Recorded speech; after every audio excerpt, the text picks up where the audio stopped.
Hello and welcome. It's the third match of 11 this week here at the World's Invitational Candlepin Championship, live from Leda Lanes in Nashua, New Hampshire. My name is Greg Gouillart alongside Kevin Burns. This is Candlepin Bowling Network, and on the call, Paul Grant. Thank you, Greg. Hello, Kevin Burns. Nothing like the great game of Candlepin Bowling. It's unbelievable. A sport for almost any age. We're good. Get the word out. This is a great one today. Maria Subs, Lucky Strike. Lucky Strike on the left, Maria Subs on the right. Lanes 31 and 32. Our final match today. We start over every day, 9 a.m. Eastern Time, 10 o'clock Atlantic. And for those who love Newfoundland, 10:30 start time, shortly after each day. The finals also on YouTube on Candlepin Bowling Network, along with Candlepin Corner joining us as well. Jimbo Ayotte, 6-time Pro Series champion on the left. John Zappi, Hall of Fame eligible on the right. And then you see the rest of the lineup: Tim Douglas, Brian Fuller Jr., Jon Winchell, and Shawn Baker for Maria Subs. Kevin, talk about sorry, guys. Tim Matero, Jeff Surette, Chris Boisvert, and Dave Barber due up next for Lucky Strike. John Zappi on the left, Jimbo Ayotte on the left, John Zappi on the right. Kevin Burns, quick update on Jimbo Ayotte.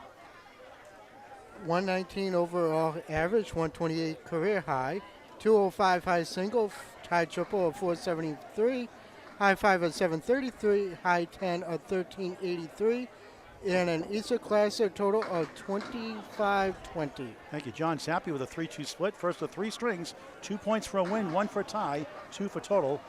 They listed as high 20 on the sheet, but we know what they mean. 9 drop there for Jimbo.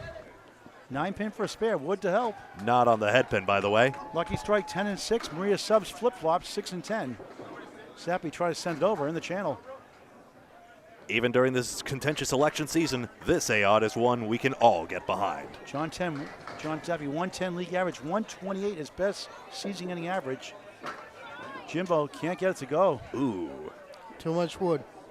John's high single 191, high triple 485, has a 750 high 5 twice. He'll take an 8 to start his first of 3, make it a 9 in slow motion. And Ayotte matches, that wasn't there, a 9.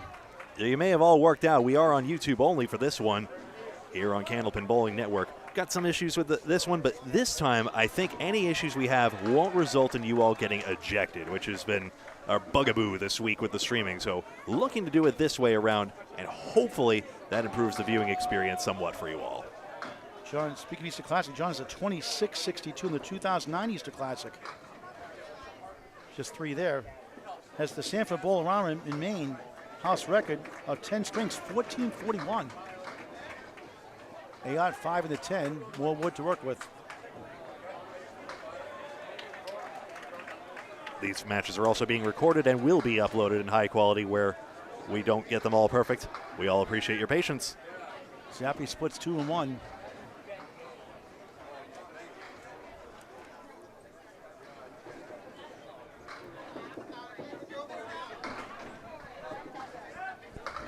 I didn't mean to hit you there, sorry, bud. Right. I was trying to do charades without touching. I don't think charades is a contact sport. Jimbo for a spare somehow. He got it. Nice bounce shot. Spare. 19 the ball through 2. Meanwhile, Zappi, I couldn't see it. A 9 was it? 18 through 2. Yes, it is. Second ball is coming up. And what a delight. Tornado winning Tim Douglas, speaking of Easter Classic, he won it a couple years ago in thrilling fashion right down to the end. 123 league bowler, 194 high single, did in the World Tournament 2 years ago at Academy Lanes, Pub 125, Haverhill, Mass. Sweeps down 7, 137. Hall of Fame Tim Matero, 2023 class for a strike 9. The King survives the 5. Tim's high triple 457, high 5 716. That'll go up a lot higher, I'm sure, from Marshfield, Massachusetts, in the South Shore. Like Keith Boper, he hums that ball around 46 miles an hour at its peak. Great bid, can't reach the left side. Matero for a spare, he's got it. Accurate pinner, he threw a 153 at the first string of that finals, the U.S. Invitational on 2021. Here's a fun fact on Tim Matero. He threw a 215 He threw a 210 twice, a 204, and a 203. And one of 3 bowls to be in the 200, 500, 800 club also. And he'll mention it absolutely every week on Ripping the Rack podcast. Every other week, yeah, nowadays. And by the way, he also has 7 high 10s of 1,400 plus. That is impressive. And his home alley is Oakland Park. In Rockland, Maine. Paul had a great conversation with the owner a few matches ago when they featured on our first match. Jason Kaler. Matero, power 6, tough split, 6-10 right, 2-4 left, 16 through 1. Douglas had a 10 in that first box. And Kaler was great in that match, too. Trying to send it over somehow. Miss left. Matero trying to get at least 2 here. He hits up wood behind to sweep over. And you in the hole instead. It's a Paul Grant shot, Kevin. Here's another fun fact for Tim Matero. Overall average 122, high a 133 average over 130 6 different times in league play. Unbelievable. That's like Tommy Olsen stuff. High right 5, there. 800 on the nose.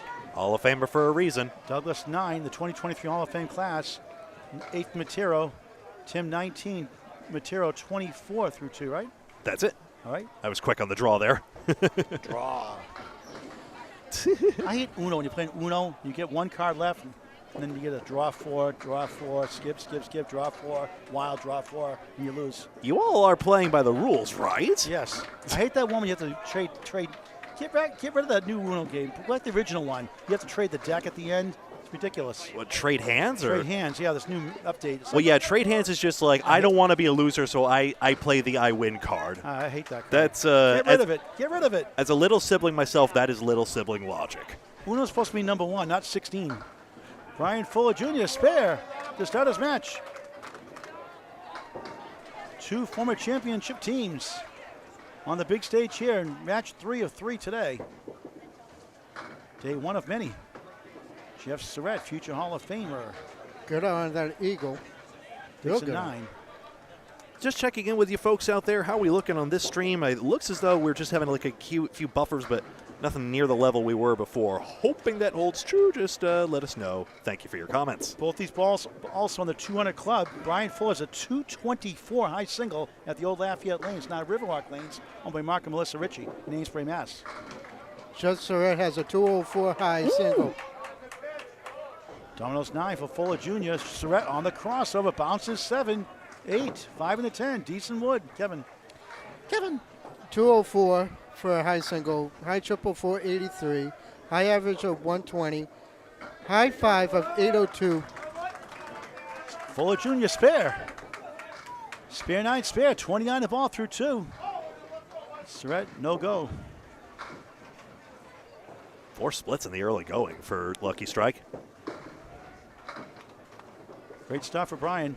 Off year last year, coming back better this year. Surette 8. That puts him at, what, 17 through 2? That's right. All right. 29 in a ball for Fuller Jr. Chris Boisvert for Lucky Strike. Oops. Yep. Jon Winchell, Hall of Fame eligible. Jon Winchell. He's on the right. This guy is so accurate. And had a huge average last Worlds. Out of Excellent Shooter Sports Pub, New Hampshire. Great owner, Rob Ficarra Sr., one of the best in the game.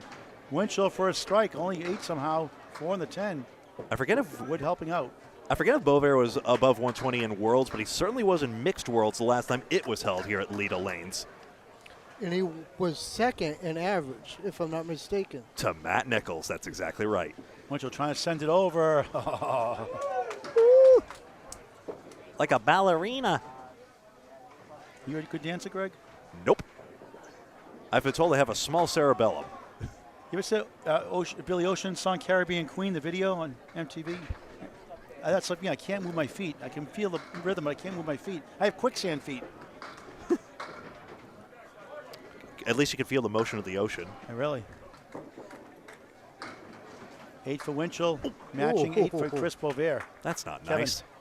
Boisvert's high average and overall average 121, high average 128. High single 200, did that twice. High triple 491. High 5 735. Jon Winchell, 51 years young, turned recently. Yeah. Career high average 124, has 3 190s for his high single. Did one last year in the Atlantic Candlepin Singles Tour, in the league rather, and then threw a 92 next match. Strike for Boisvert. 18 plus 2 through 2 more of those guys next time up. An eagle-eyed chat. It's Cynthia Cataldo. Speaking of Hall of Famers, calling out that we've got had a wrong mark on Ayotte. He's 19 through 2, no mark. Thank you, Cindy. So nice to be at the Hall of Fame at the Castleton in Wyndham, New Hampshire. Great honor for you to be in the Hall of Fame. Well deserved. You can watch her speech and her pre-interview on Candlepin Bowling Network on YouTube. Greg, thanks for doing the Hall of Fame stuff, by the way. My pleasure. John, it said that was not easy to do. 18 through 2, all that editing takes forever. Honest to goodness, the next big momentous thing the ICBA is doing is commemorating Jenny Rowe's new high single rolled at Ryan Family Amusements in Millis, Massachusetts. There's a ceremony coming this next Tuesday, in fact. Yeah, hopefully we'll be there at Ryan's Millis around 5:30, 6 o'clock. Hopefully we'll be there to stream that. With the greatest of Network on YouTube. With the greatest of regret, I'll be tentative. I haven't had the. I'm not sure I'll be able to get the time to come down, but I really want to answer the question: who the heck is Jenny Rowe? She's a legend forever now. And she's only 80 and 90 bowler too, right? She did not get a 400 for that triple, but on that beautiful day, with the surveillance cameras watching, you can watch it on Outrun the Bear as one. Ryan Family Amusements may be on their page as well, but that was glorious. Dave Barber, 9. 6 Pro Series titles. Shawn Baker's won a bunch. He's got a 213 high single. The 200 club match, you could say. 3 in the 6. For a spare. He's got it. 10 of the ball to start his first of 3. Shawn Baker was on Lucky Strike. Dave, spare the match. That was when they were runner-up to Team Academy Lanes in 2022, most recently. Shawn, the Bradford section, Haverhill, Mass. Grew up in Lynn, Massachusetts, the North Shore, next to Salem, Mass. 493 high triple, high 5, 793. He thought he had the world record, beating Al Johnson, but Al's a 1525. Shawn is a 1508. An impressive high 20 of 2708, including 2 Easter Classic championships. 1508. 8 in the spare, 3 in the 10, baby split. Make it 9, 19 through 1. Barber to answer with a 6-pack. Check his ID. 14 through 1. I think he's old enough, Paul. Hey, it could be makeup, you know what I mean? He still looks young. You see high school football players look young like that. Please, he's a father. He could be 20. Dave Barber. Still kids. He's a good-looking guy. And he's a great organizer of the ICC. Absolutely. Beautiful ball, rolling over. Ooh. Another one, almost. I'm going to read these stats when he comes up again. Thanks for the warning. Well, I couldn't get in. He's a fast bowler. What do you want me to say? We were icing you. And that pin disappears in a hurry. 24 through 2 for Barber. My case in point, right, Greg? All right, top of the order means an update from the soothing sounds of Greg Gouillart. And the smoothly segueing, perhaps. 11 pins and an extra mark for Maria's subs. You see them there. Fuller Jr., 19 and another to start off. What a great battle this is. Jimbo Ayotte, 19 without a mark. On the right side, left side, John Zappi. Z-A-P-P-I. Now there's a future Hall of Famer. Eligible. Nominated in 2027 class. Must be nominated by February 28, 2027. You can nominate now on the ICBA website. John Zappi, so you can tap that wood on the 7/8 baby split. Ayotte, rather. Zappi on the left. Ayotte what spare. A shot. What a now shot. A spare you can put in the column, Greg. 29 in the ball through 3. There we John go. Zappi, the real John Zappi on the left, the check mark. 5 middle, 3, 6, 10 right. That was close. I thought for a second he was playing 5-pin. Won a Pro Series double with Josh Daly recently. Zappi takes an 8, 26 through 3. Oh, man. Daly again? Though Dave Barber wouldn't say that. He won an mixed international with him. Kevin. Okay. What do you want? Kevin's speechless. Yeah, of course I am. Wow, how about this? He rolled a 703 for a 5-stringer. That's a Candlepin cancel roll-off. He was number 1 seed. Nate Lees beat him in the finals. It's on Candlepin Bowling Network on YouTube. That was people great at Lakeside there. 5-time Pro Series. 6 now, actually. Yeah, 6. Yeah, I'll take care of that if I can find my pin. Jimbo with a six-pack himself. Guys are thirsty. Zappi just 3. Jimbo's on a spare, 33 through 3 on the fill, 4. Spare 9, spare 4. Good start. Not the best fill he wanted. But 14 beats a 10, the optimist would say. How about a 3-time Mets world champion? That would be with Team Bud Light, Penny Lane, if I recall correctly. Or maybe, am I conflating it? Hang on. I think he won it with Penny Lane and once with Bud Light. I could be wrong. Right, same team, basically. Now, Zappi, the six-pack of his own. They are merged They are the same franchise. Okay, good. 10 for Ayotte. I love when, 3 through 4. Sponsors sponsoring these teams is really a part of the lifeblood of this. Zappi actually gets 10 on this one as the headpin spills. But it's hard to keep track of all the sponsor names, but I will gladly do so because the bowlers love having the financial support to be able to do these international competitions, and we thank you all. Now, Paul, 36 in the ball through 4. Now, Paul, here's a question for you. Is Candlepins for Cancer sponsoring this year's Worlds? Not this time around. No. Not this time around, but they did previously, and they have put in prize money, including for the most recent mixed internationals. The offer is always on the table for any tournament. If we get a kickback to help out.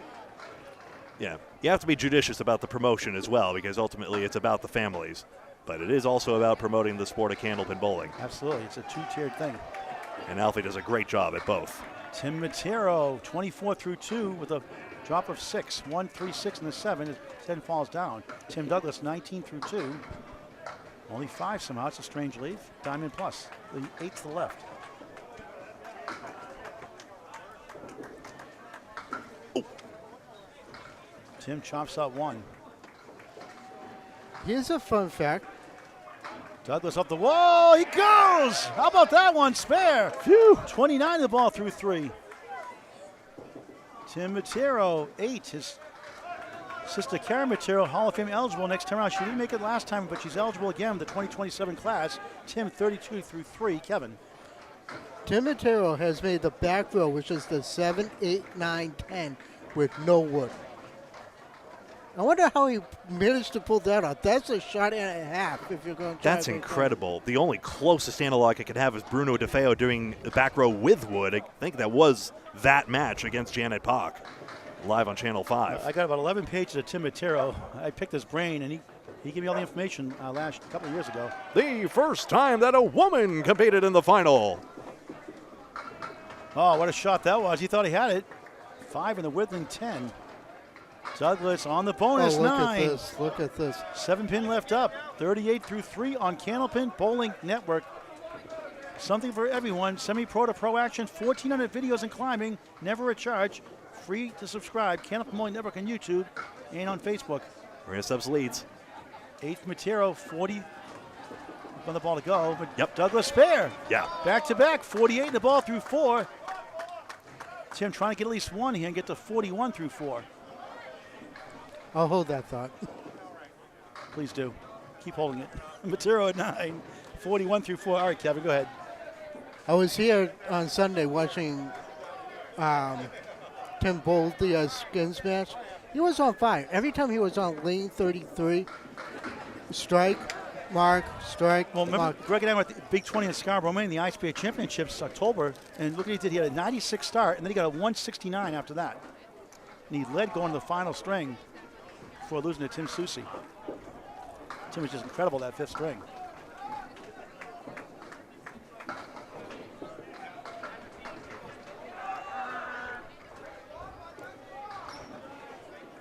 Jeff Surette goes left, 1, 3, 6, 10. Forrest right, about a 36% success rate. That wood stats by Cannonball Network. Fola Jr. just missed a strike. Oh, hey. 19 Spare again. 19, 38 through 2. Surette inside the 110. Full of a 3 in a row. Missed it. Wynn took it. It's from East Kingston, New Hampshire, originally now in Newburyport, Mass. That's a beautiful town, Newburyport, Mass, next to Amesbury, Mass. Near Mark Ritchie's 8 wooden lane vintage Riverwalk lanes. He takes a 9, 47 through 3. Kevin. Surette has 7 WCBC Pro Tour titles, 14 Pro Series titles, 2 World Champions, 5 Visa Classic titles, and has 5 starts in a row. And he also won the mixed worlds with Shawn Baker and Chris Boisvert. 9-drop, head pin left up for a spare. And he's on it. On the board, 36 in the ball through 4 for Surette. Not there for 4. Sliding left, 1-3-9 is Fuller Jr. Yeah, 2 Easter Classic champions we see here, but particularly Surette, I mean, for all his championships, it's also longevity as well. He came runner-up last time around, passing Aaron Fontaine on the end and losing out only the champion Austin Barnes. Fuller Jr., Paul Grant special, missed the second, make the third for a 10. Never a good time for that unless you win, 57 through 4. That was a real good, I was there that day, and that was awesome to see. I know. Jon Winchell, Chris Boisvert.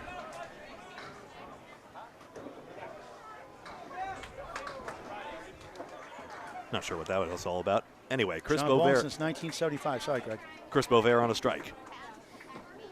18 plus 2. Jon Winchell at 18 without a mark.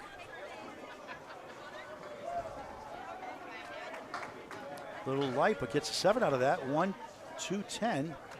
First ball on the strike. Jon Winchell, veteran bowler. 1, 2, 4, 10. From Brentwood, New Hampshire, originally from Boston, Massachusetts. Boisvert going for a big 20. He got it! 28 through 2, 38 the ball through 3. Oh, good try for Winchell. The ball rolls into the pit. Chris Boisvert's home house happens to be Leda Lanes in Nashua, Paul.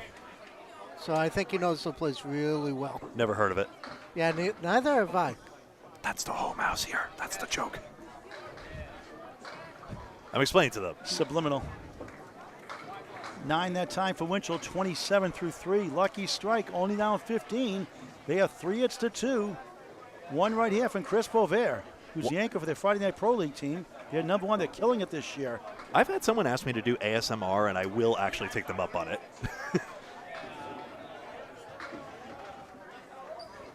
It does the brain thing. Boisvert on the bonus.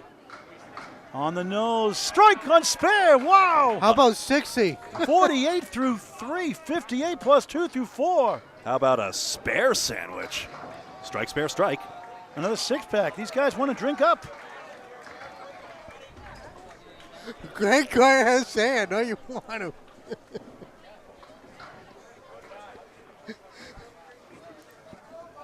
I mean, cream soda sounds good about now. Good bid there. Cream soda's gross. That was a More for me. No offense, Greg. No, it's fine. Don't run out the world supply on me. You can have it. I'll be sure to tell that to Craig Opick. 10 for Winchell, 37 through 4. No marks yet. Is cream soda a Coca-Cola product? They have such a long product line. They always change. They always change loyalties. They go back and forth. I think they have. 5-pin lead for Maria Subs. Down 3 marks 2. Pretty much a virtual tie. Close to it. Actually, with the extra strike, lucky strike, they have a virtual lead by a few pins. Shawn Baker, 29 in the ball through 2. Dave Barber, 24 through 2. He's on the right.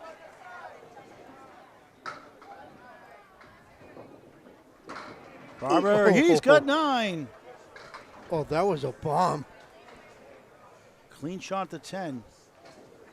Shawn Baker, second spinner out to stop the first of 3, the final match today. Off to the left, off the wall, 4. 33 through 2. The lead is 9. Down 3 marks to 1.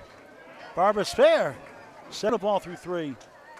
If memory serves, both Shawn and Kim Baker, both at O'Lindy's and Quincy, had great showing in the men's and women's Pro Series tournaments that took place there recently. Kim came in second. I believe Baker got knocked out after the first round in the knockouts. But he qualified. He did.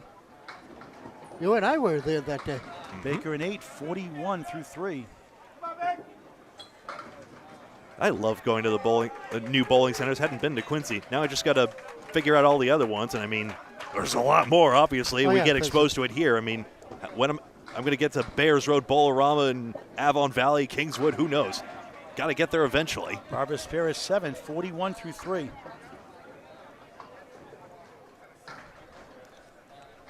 We got 3 strings. Give all the data for all these bowlers. We could spend hours talking about these bowlers. And I have. Pinfall. Yeah, that's about the job description, isn't it? Pretty much. We love the grind. 4 Horseman Baker. Baker, another one. Barber spare, rather.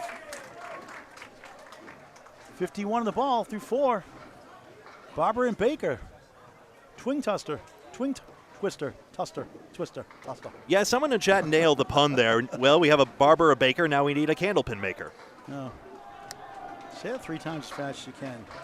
Garland Manufacturing is a Candlepin maker. Baker 10, 51 through 4. Well, please advise when Mr. or Mrs. Garland comes along here. I mean, they're up in Saco, Maine, if I recall correctly, is the manufacturing plant there. Top of the order update from Greg Gouillart. Tied on pinfall, but 3 extra marks here. I see a handshake here because Bob Whitcomb is in the first spot here as Maria Subs looks to overcome this mark deficit here, though they're not doing half bad. 9 marks to 6. John Zappi coming out now.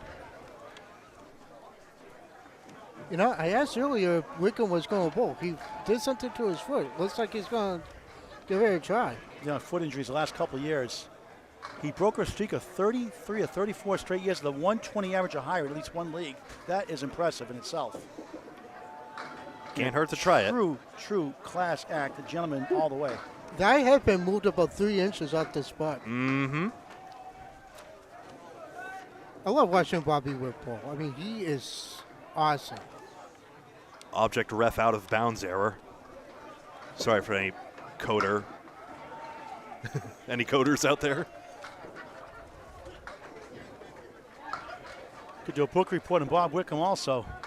Oh, you do? We could. Just missed left, 1 in the 9. Well, you could do the same thing with Craig Holbrook. That's an 8 for Wickham, a 10 for Jimbo Ayotte. Oh, it was Micah Imperato with that pun. Thanks, Micah. Bob, another 200 club bowler, 208 high single, high 5 forward or backward, 757, high 10 of 1456. More on him later on. On the crossover, Ooh. 8, 6 and a 10, spare chance. Friendly wood. At least Whitcomb doesn't have to slide much on that foot. Ayotte crossing over, leads to Kings. Greg Gouillart right on track. Bada bing, bada boom. Greg's got to do a stat sheet on that one like Bob Lee does for the research. Oh, How many crossovers lead to Kings? ask Bob. He's retired now. He's Whitcomb's got the there. He's got the time. Off the bench, delivers spare. 54 and a ball through 6. Bobby Witt still getting it done. And still getting it done, just like Craig Holbrook. Jimbo, ooh, feel a breeze back in that one. He's frustrated with that one. That was so close. Why do I have the spare smudge up on Ayotte? I'm sorry.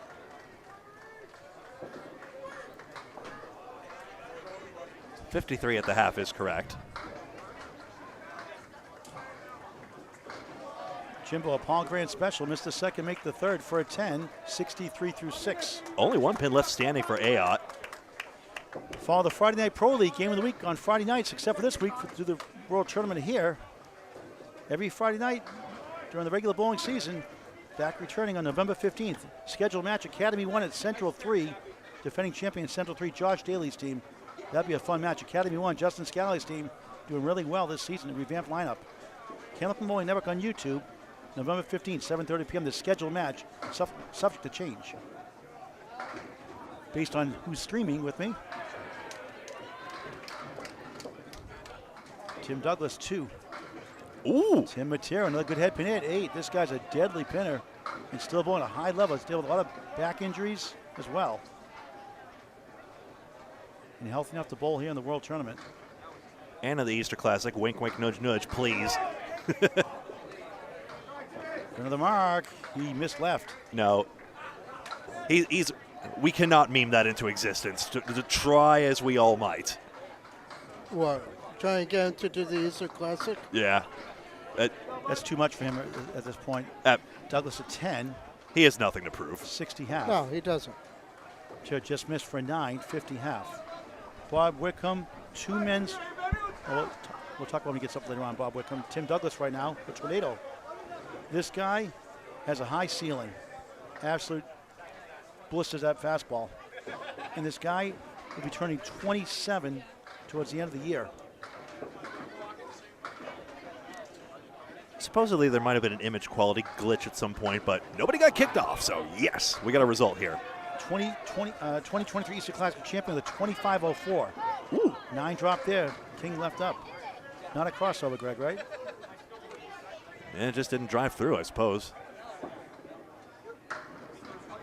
I'm too tired to keep track of these niche data points. Oh, stolen strike. He'll take it. Just the way he drew it up. Tim Matero gets a Hall of Fame strike. Just because he's Tim Matero. I can do that shot because I'm in the Hall of Fame, he says. Just kidding, Tim. 60 plus, that's 60 plus 2 through 6. Is that right? Is that higher? That was higher. Yeah, there's a spare of 6 from earlier as well. All right, so 60 it is, plus 2 through 6. Douglas, spare. 70 the ball through 6. Okay, that's what it was. Tim's got the higher score. I think Tim drew that play up. In the Tim battle? Which Tim? Tim Tam? That's a biscuit, I think. Rin Tim Tin. Rim Tin Tim. Quick update from Greg Gouillart. Did I miss a cue? Yes. Yes. That was an impromptu. Back to Greg. Trying to give you some love here, Greg. Give you some. I appreciate you. Hey, Lucky Strike's got the extra marks here, and Surette's going to drop 5 on, and that's a lead change. I apologize to put you on the spot. Sorry, my bad. No worries. I think he was We waiting. didn't use teleprompters here. You got to be ready to go off script. I catch most of my cues. I think he was waiting for the cue of the soothing sounds. No, I don't do that once a string or once, twice a match now. We're rate limited. Oh, wow. What a shot for Fuller Jr. Spare. But you're not rate limited when you subscribe to Candlepin Bowling Network. Set right back with a spare of his own. So to see great matching marks like those of Fuller Jr. and Surette, please subscribe to Candlepin Bowling Network. 67 for Fuller. Surette, Jeff, 51 in the ball through 5. 2 former teams, 2 teams of former champions.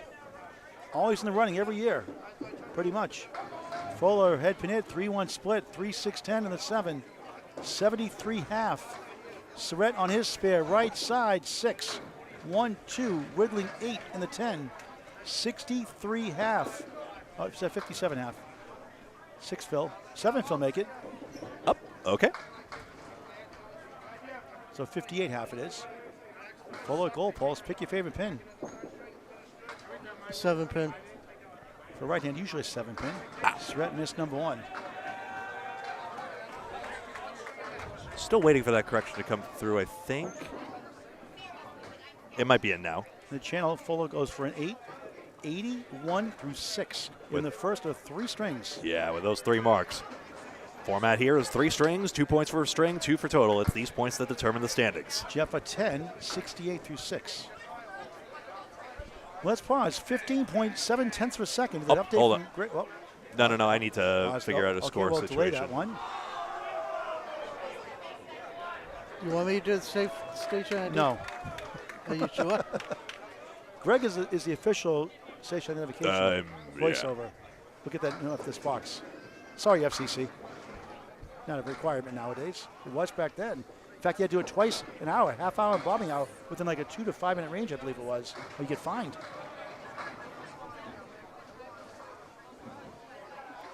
Yeah. 178-10. So I've undercounted Surette somehow by 3 pins. He's at 71 through 6. I thought the score was higher. Okay. Okay. Good for him. We're not trying to jip you, Jeff. Sorry. Of course, we can't see that score, but it's like reading fine print. Is that term in favor still? Boisvert is on a strike. Yes. Oh, there. Cleans it up. He's going nuts. Strike spare, strike spare. 68 through 4, is it? 68 through 4, 78 78 half. ball through 5. Pretty good, huh? I would say. Like I said, it's his home house. Jon Winchell 9, 46 half. John won 5 in a row. It's 6 overall with Brian Fuller Jr., the money match at Extra Lanes. Ron Ficar, the owner, puts up $500. Each bowler puts up $500. Pretty good change.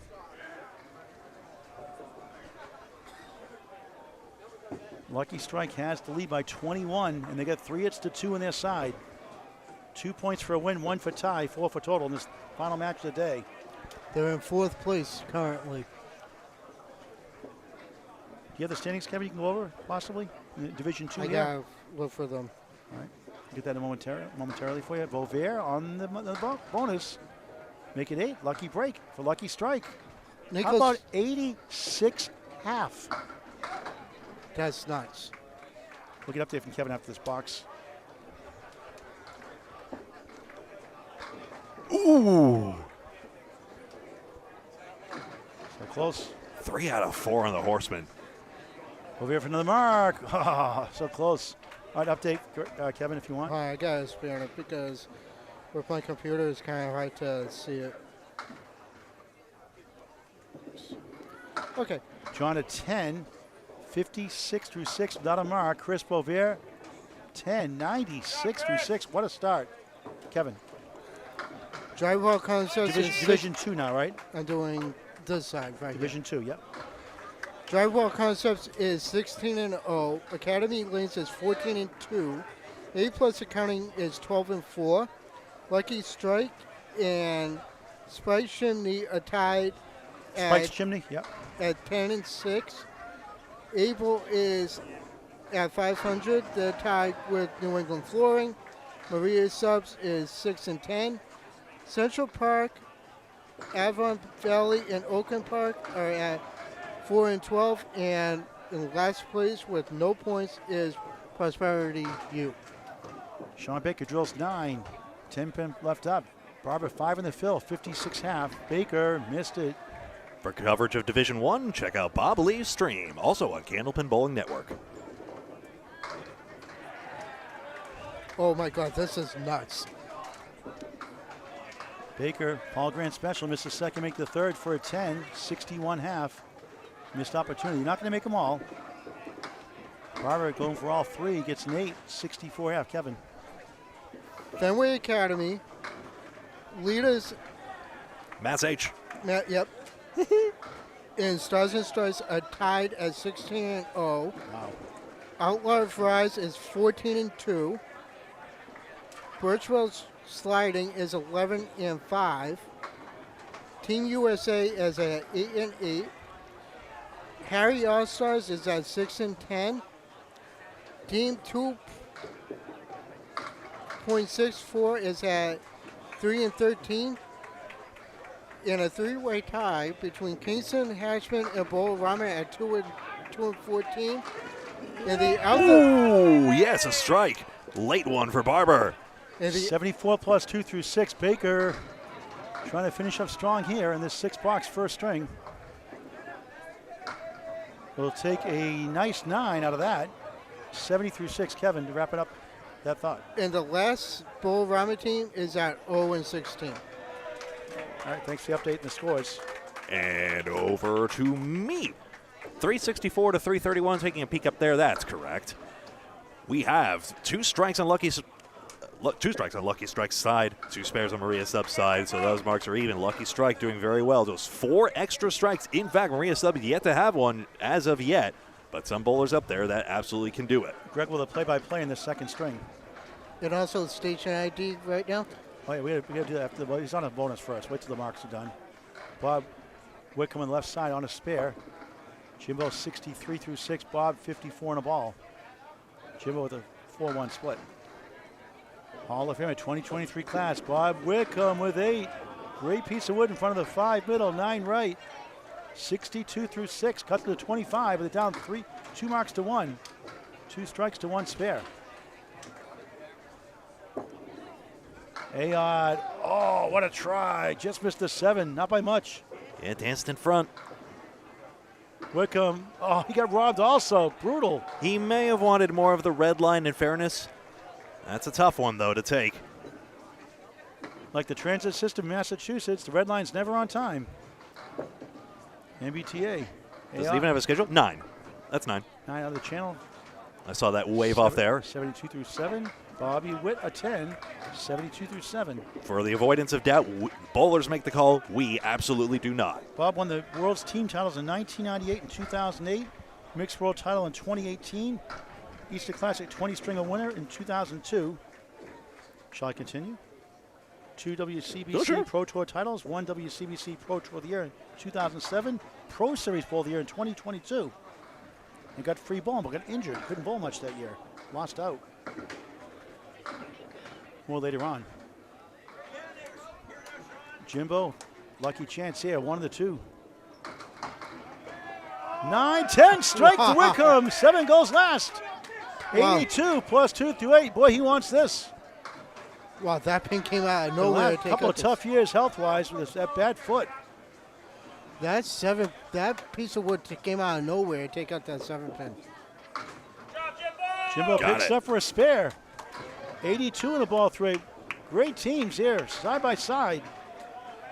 3 marks to 2 favors Lucky Strike. They're up 24 in the string. There we go. Maria's Subs starting the strike train. Greg, do you have the lineup stuff tomorrow offhand? We have tomorrow? I do not have it available at this moment. They are available, but I don't have them in front of Kevin me. Burns, look it up here. 3 matches tomorrow, 9 o'clock, right around 12:15, 12:30, give or take. And the worst case scenario, one of us, and I mean, I'll put up a Candlepin chat later on. yeah, something I like have that. time to breathe tonight a little bit. We also post a lot of updates on Candlepin Bowling Network Facebook.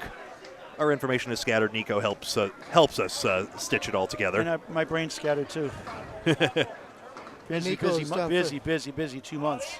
Man, Matero was on a strike and buried it in there, but left a 6-7-9. It's got wood to the left of that, wood in between the 6 right, 9 left to help.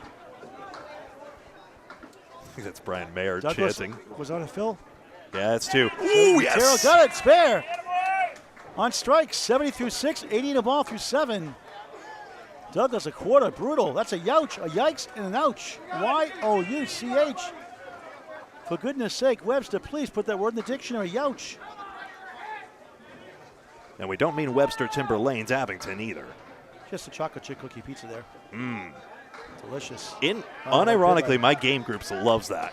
I brought it over to them as leftovers, and we just heated it. We even heated it up a little bit, and it was so delicious. Homemade. So, Paul, tomorrow we have Prosperity U in Avon. Avon Valley Lanes, Yep. And after that, we have Gwendolyn and Sam Dugate's team. Avon Valley Lanes. A+ Accounting and current champions. And Academy Lanes. Ooh, that's a big one. Yeah. And the last match of the day is Maria Subs and Abel. You get Maria Subs twice? Yep, that's absolutely possible. That's right. And then after that, I got a bowl in my league. Gotta get it, gotta go. Matero, the setback shot on the spare, 7, 87 through 7. This is the one that never goes. According to Nick Norcross. Once in a blue moon.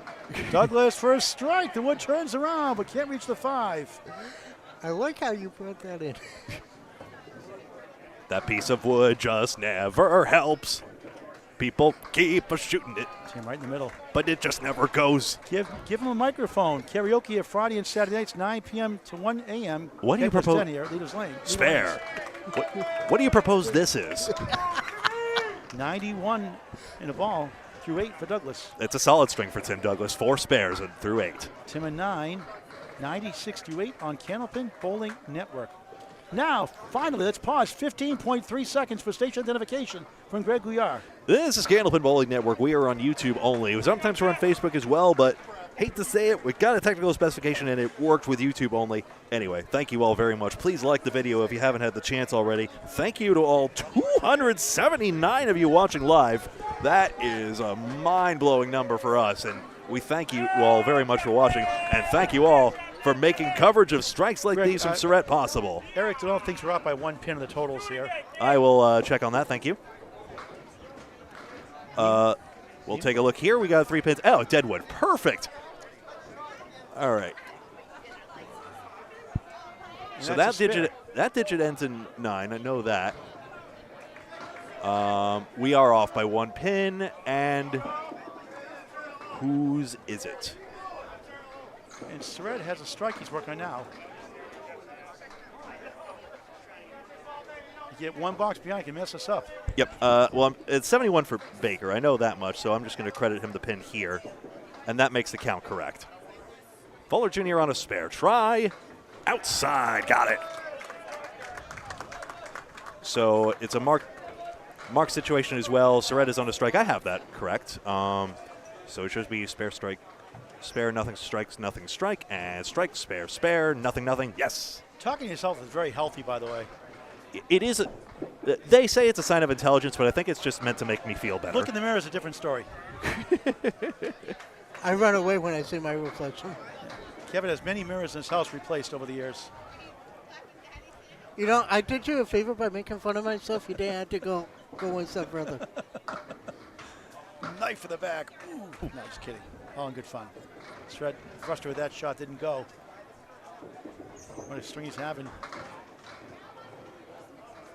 Throwing the ball really well. So accurate, so deadly. Still on a premium level. Was a little down in COVID. He's having a big year in the Friday Night Pro League. The #1 team right now. And we mentioned Chris Boisvert's talents on Channel 50. Jeff Surette, at least as much.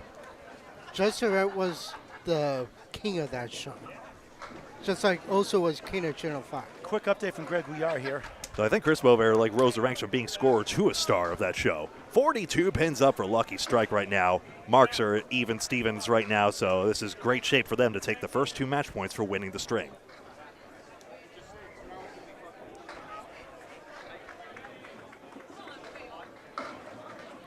Head pin it is a 2-1 split for Boisvert. Great start. Make it 8. Wood's still going. If that wood settles, no. No. No, that's not. Jon Winchell looking for his first mark. This won't be easy. Only 4 on that first ball. Sounds like Steve Bronchuk there for a second. Oh, no. Oh, look at this from Boisvert. You throw the head pin 7-10. Oh, no. I just don't like how the wood is Boisvert trying to kick it over. Just missed. I can see what he was trying to do. He was going to try and sweep the wood and have it sweep back out the wall. John 1-5, wiggling 8. Good no marks yet, pinning greatly. Good to see you in chat, David. Thank you. John, 2016 Pro Series title with Jason. Oh, there you go. And he made it. That's a tough ball, grand special. Missed the second, make the third. And he played it on the inside rather than the outside. 106.27, Magic 106.7, WNJX Radio.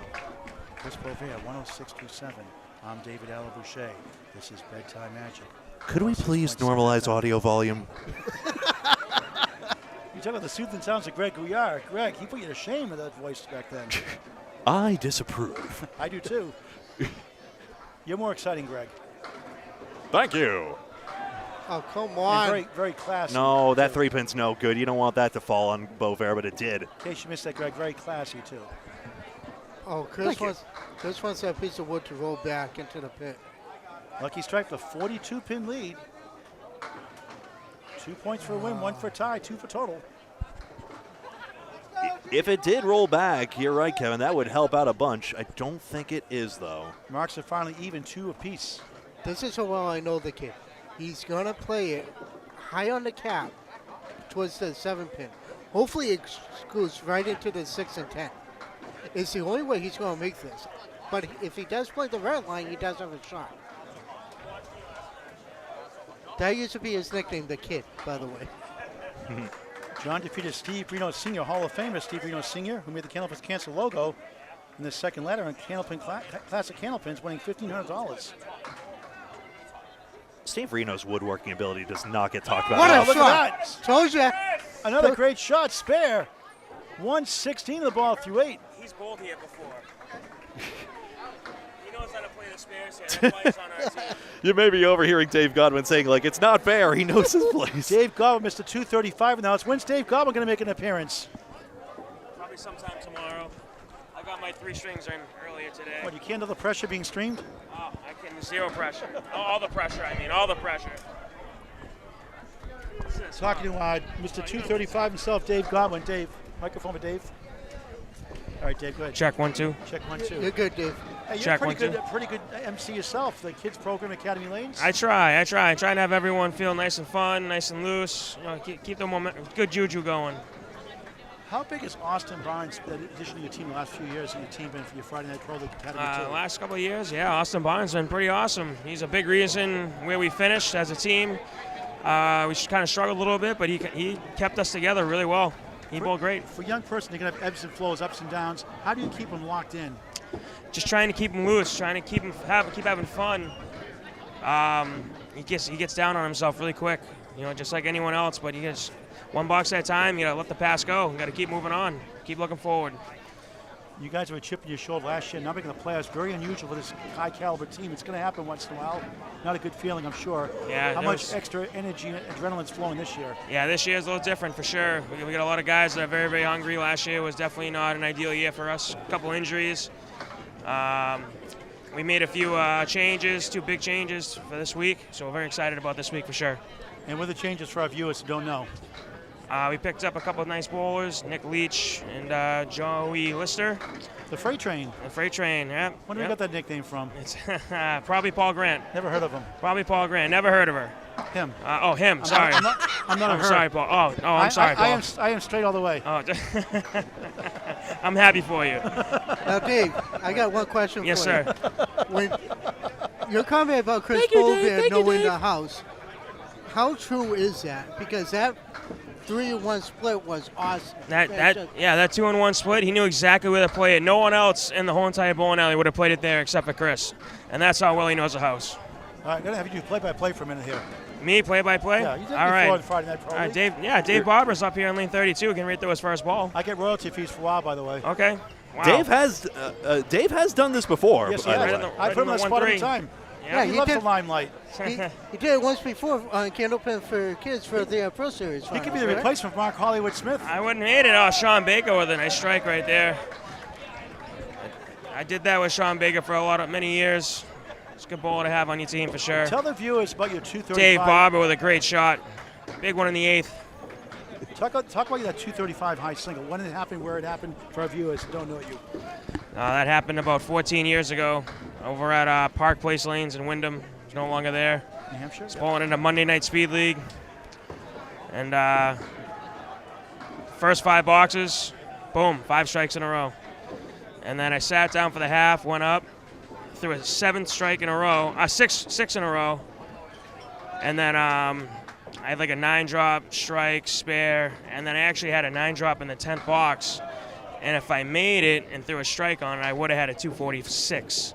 But I missed it and got a 10 box, which gave me the 235. Oh. I know that you're probably upset about that, and I'm sure you play in your mind over and over again. Nothing wrong with the 235, though. But does it still irk you, though, in a way? Because you're so competitive, obviously. No, it does. That didn't bother me at all. I mean, to have that kind of score to a lot of great bowlers that don't have a 200 string, and I'm actually very fortunate to say I have 2 of them. I have a 221 in the World Tournament my first year in 2007 up in Halifax. And after that, a few years later, I had the 235. So to say that I have 2 200 strings I'm ecstatic with it. Ecstatic. Okay, I'm going to ask you a tough question, Dave Godwin. When am I going to see 236 or better from you? That's a tough question that does not have an answer. You sound like a politician. It's that time of the year. You still have my vote. Easy. You guys keep doing a great job doing this all day long, all week. Keep up the great work, seriously. All right. Hey, any lemon drops, show? No. Okay. No, I got all 3 in the corner, not just one. I got an auditor out there looking at you. Thanks, Dave Godwin. Mr. 235. Such a character. All right, Greg, update from you, please. We got it here. Big time advantage for Lucky Strike, basically, but Whitcomb just jumped a spare on strike and now an 7 on this. Oh, so Master C special. 5-7-10. Hey, I thought that was 2. It's 4 instead. Not on a spare, excuse me. The smudge seems to keep sticking on his name. What a great sport this is, Candlepin bowling. It's unbelievable. Or in one of the places in Canada, unbelievable. And Greg can pronounce the name better than me. MacDougall Harbor. Say it 3 times. Say it 3 times as fast as you can. And there was that other one. we said another place completely incorrectly and got It was like completely Arlington something. Yeah. Say it again, Greg. Harbor. 3 times as fast as you can. Harbor. The Pones. But there's another one, and someone in chat is going to remind us because Canada gets furious when you infed either that and their 5-pin game as well. You do not do that, you know. Oh, great ones of Ronnie and Patricia Pone there. Yeah. Daughter Katie Pone here as well, watching all day. Nice lady. All right, Greg, finish us up here if you'd like. I got a 117 on the board for Whitcomb. Nope, sorry, 116. I had that right. That's it. Close early on. Lucky Strike pulling away, looking good for the first 2 points. Not official yet. And then just confirming 517 is there.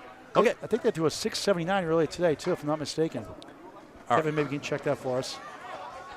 10 and 6 coming in. Maria Sub 6 and 10 coming into this third shift today at the 2024 World's International Championship matches on Candlepin Bowling Network.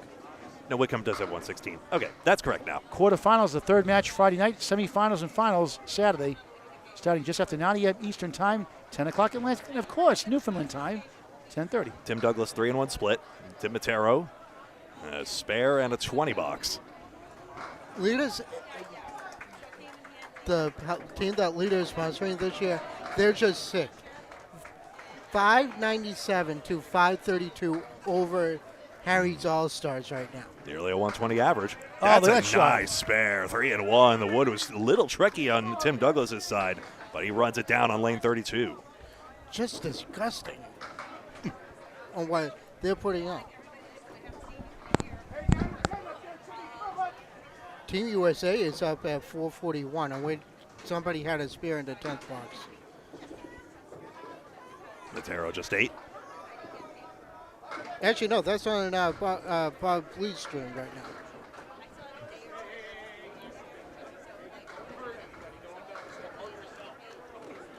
now. Okay, they're out. Tim Douglas 107 on a ball here. 33 pins. Maria Stubbs shaving the advantage. It was higher at one point. Let's see. Can't connect on the head pin with this one, but it is a 6 fill. 5 spares for Tim Douglas. 113 through 9. Tim Matero's throwing that ball a lot better than 104 through 9, isn't he? He's 7 for 9 on the head pin. We'll see what happens here. This guy can still bring it. Then one of the times he missed the head pin, he got a strike. What do you say about splits, Greg? That would be his 5th one. But hey, he got a lucky strike. Let me just say one thing. That'd be a great name. That'd be a great name for a team. Or a bowling center, alas. Not a cigarette company, though. In Lynn, Massachusetts. That piece of wood is not good. It's like right teetering on the lip and on the plate. Even if you hit the red line, you reckon? Even if you hit the red line, you do not have anything covered. And he doesn't even try it and only gets rid of 2. Now that's a Hall of Fame move right there. If you don't trust the wood, do not play it. If you hit it anywhere on the gap, you would have. And he'll probably just go for the plank, even though it's so tempting. We want to do the science experiment, but he probably won't. Nice 10 by Douglas. 123 for the string. And there's that prudent 9 I thought was coming. 113 for Matero. Let's get rid of that. We should probably I like ask that him sound about effect. Do it again, Greg. Whoop. We should ask him about that. You Because sound like a computer. I have this box. I am not a robot. Remember, Fox. Sorry, Kevin had a thought first. we should ask Tim Matero about that piece of wood. Yeah. Because Yeah, indeed. And then the sound effects thought I had was like, remember those old Fox baseball broadcasts where it just like, Lucky strike of 26, 2 spares to 1 strike on their side. you know, it was all the noises like that was peak 2000 aughts. 6 boxes left. 2 strings after this to wrap up day 1. Back to Greg. Side saddle triangle for Fuller Jr. He's got 4 spares so far in this string. Jeff Surette, head pin. Only the 5-pin stays.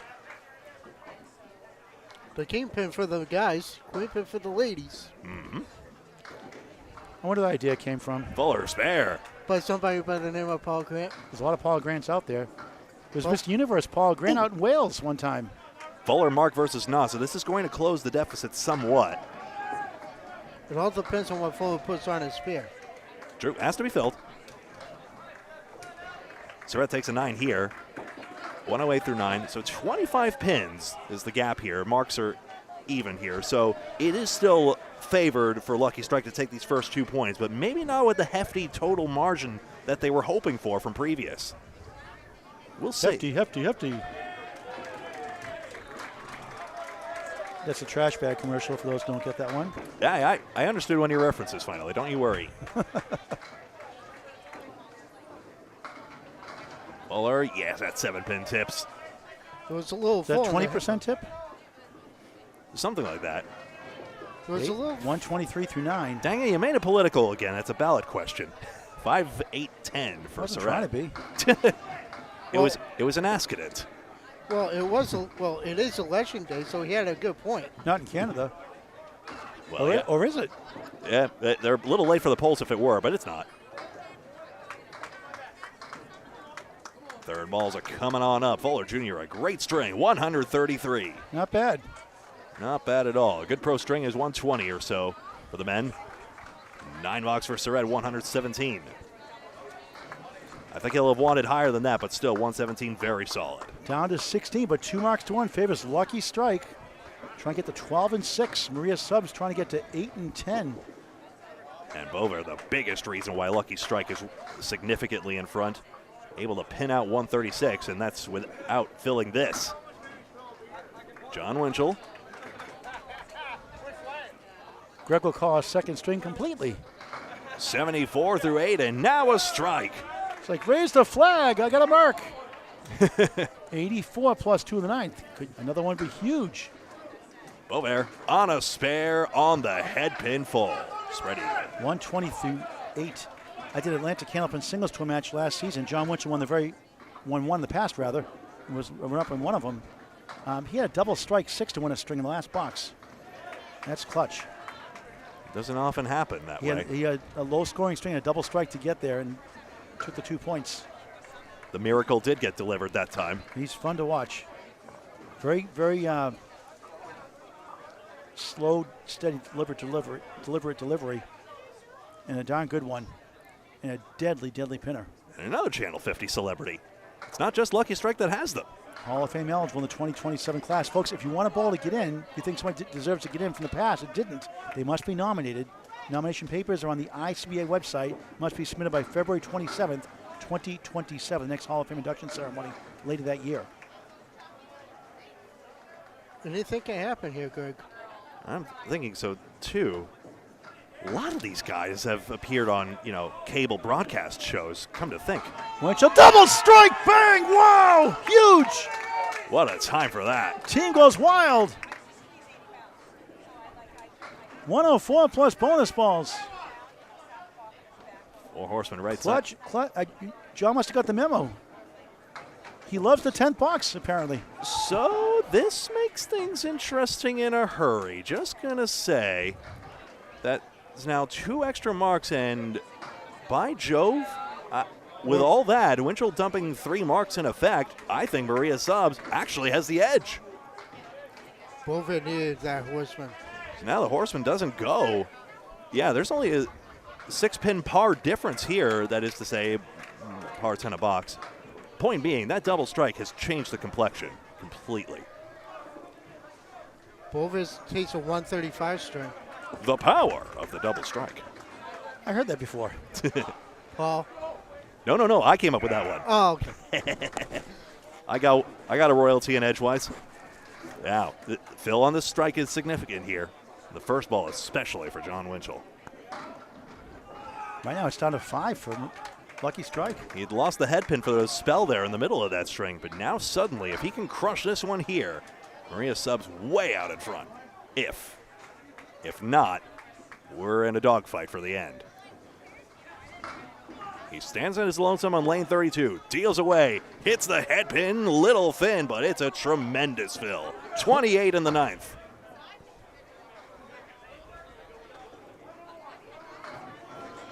And it'll be at least 8 more, so at least 120 after this. 1 more ball for counts. The 9s and 10s leads to marks, the double strike. And the pinning was better for Maria Subs. They've only left 9 fewer pins on the plate. This gets away, but the fill is 8, and the string is 120 at a big time for Jon Winchell. They turn it. They let trailed most of the string. They win it by 11. What a finish, John. Not yet, not yet. Sorry. Okay. The scoreboard's off. Okay. Hold everything. Right now, sorry. The scoreboard was showing 5. Sorry. I'm not used to the scoreboard still, and I can't read the one on the lanes here. Oh, good. So up 11 anyway. 1 mark apiece. A strike. Baker. He gets a double strike. Man. Crazy. The 4-5 double up. Where in tarnation did this come from? Maria Subs 4 and 5 with doubles. Dave Barber on the spare, tough 2, half Worcester. Hate that shot. And I was just thrilled with the fill security the strike offers. That's why you get 2, that old chestnut. But instead, I may have predicted the future once again, Greg. oh my goodness. What? Ooh, And it's that's through a Paul Grant shot. Stop watching my videos. Maybe Yeah. 2 boxes. Well, it doesn't matter. I know it's a bitter disappointment to lose the string like that. It's by obvious professional tier bowling there. Just got to dial in, get that 3rd ball on target. And Barber gets rid of half the pins for a 6 box. 108 through 9. It is a good 3rd ball, to be clear. So now Baker filling a double strike. Is that 110 or 108 for Dave? I can't see it. 108? Should be 108. Okay. So help me. 23 pins. All of a sudden, what a turnaround. And what was the lead? 30 something? The double power of the double strike. The lead was up in the 40s, 50s for 50s, Lucky that's Strike. Right. That's why it's never too late. And a spread eagle back to earth. How about that finish? Barber trying to keep it closer. 6-10. This way you got to fight for every box, not give up. Not that they do. Baker, Put it through the hoop. same spot. Yeah, it's not good, though. That strike fill fizzles to 4. Now he has to work for pins to make sure he turns a profit here, but a great string. De facto 5 marks. And you can see why these teams routinely make deep runs. Oh, Barber 9, 117 opening string. And there you... Baker at 10. hold on. I'm sorry, I'm looking at the wrong Wrong screen. lane. I'm looking the wrong lane, sorry. It's hard to see. Yeah, no, Baker I ends can up look with at the pins above the deck, the camera here. Baker 6 box. So can't keep any profit from that strike. And then 124 after a slow start. Yep. There we go. Jon 600. Winchell double strikes. Shawn Baker double strikes. Maria Subs pulls it out. Greg. Thank you. Sorry, we were stepping on each other a second Sorry. there. 616 to 589. You see it there. 2 points to Maria Subs for winning the first string. We plunge right into the second of 3 strings in just a moment. And look at that. Voller Jr. a 133, and then Winchell and Baker exploding late to get over 120. Tim Douglas with his 5 marks. Also of note, even Bob Whitcomb, 3 marks. They were just firing on all cylinders. Everyone was, even on Lucky Strike, even though they come out the losers in the first string. I'm going to check the lineup changes here, Greg. All right, we'll be right with you on that. And oops, thankfully it's not coming through. Okay, stand by a moment, folks. We are in a reset the scoreboard. It will be a brief interval, and then we will get set for the second string in just a moment. Here, you are watching the World's International Candlepin Championship on Candlepin Bowling Network. My name's Greg Gouillart. I'm alongside Kevin Burns. Paul Grant has been on the call. It goes over to me now for string number 2. Taking a look here, looks as though Bob Whitcomb will stay in his first position, and I see Ayotte up there as well. He'll go first as well. 19 marks to 18 for Maria Subs, though there were a couple of double strikes as well, so effectively it was a 3-mark advantage more so than a 1-mark advantage. You guys having fun yet? Because we're about to settle in for 2 more strings of this. We promised it would be a blockbuster, and boy, was it ever. you know, I have to say one thing. Even though Boisvert threw a 135, that's a tough loss for Lucky Strike on that part. 27 pins. Paul has an update, excuse Bob me. Whitcomb's going to stay in the whole string. Everything else stays the same for both sides. Okay, thank you very much. In substitution policy, Greg, you can explain real quick to our viewers that don't know that? For the halfway point. Okay, and you cannot be in a mark after that 5th box. Exactly. Heartbreaking loss for Lucky Strike. Ayotte. Dominated that string, but 2 double strikes. Maria Subs pulls it out by, what, 27 was it, Greg? 27 pins. Whitcomb spares to start in the second. Greg Gouillart on the play-by-play. Thank you very much. 10 bucks for Ayotte, pinning out of that split well. Good to see you all here. Great crowd here again. We're in disbelief, and I mean, not complete disbelief. The Candlepin community is great, of course, and you all love these amazing bowlers. We all thank you very much. Please like the video if you haven't had the chance by being logged into YouTube and then hitting that thumbs up button. And, of course, subscribing as well if you're logged in. Yes, the subscription is free, and we appreciate your support. Even just by watching. Thank you. Ayotte leaves Chester Cove's favorite, 4-2. It's pretty when it goes, that's why. I actually made that the other day. It just snaps apart so nicely, doesn't it? It's pretty when it goes, but it's a beep and a half to go play. Ooh, and it's right through the head pin there for Ayotte, so he's not having so much of a fun time with it. So like I said, Boisvert throws a 135, and you lose by over 20 pins. That's what the double does to you. Just incredible. You never expect it to just change a match that dramatically, and for it to happen twice. And there's the 10 box for Whitcomb. So suddenly the narrative completely flips around as we see the scoreboard finally on screen, 18-22. And the 2 points going over to Maria Subs. 2 points to the winner of each string and 2 for total. Remember, 8, so that's 8 points in all. And this is a round robin. 2 divisions of 12 teams. Each side of the house is a division. Division 1 and 2. Nice strike over there on 30. I think that was that Ryder? I don't know. Who that was. Yeah, that's Chris Ryder, our singles champion, lighting it up on lane 30. That was a great match, too. And we called out I know the video fragmented there, but we got a great singles video as well. Anyway, where was I? 2 divisions, 12 teams, top 5 in each division based on points and pinfall make the knockout bracket. Always remember to pet the jock. He is the bestest boy. We will post a picture of him at some point, I'm sure, with the owner's permission. He is the world's mascot, and he is the most adorable little cloud. He bork occasionally, but he is the bestest boy. Anyway, I'll show you what I mean on a later occasion. Tim Matero leaving the 610, host of Ripping the Rack podcast on YouTube and all your usual suspects for podcasting.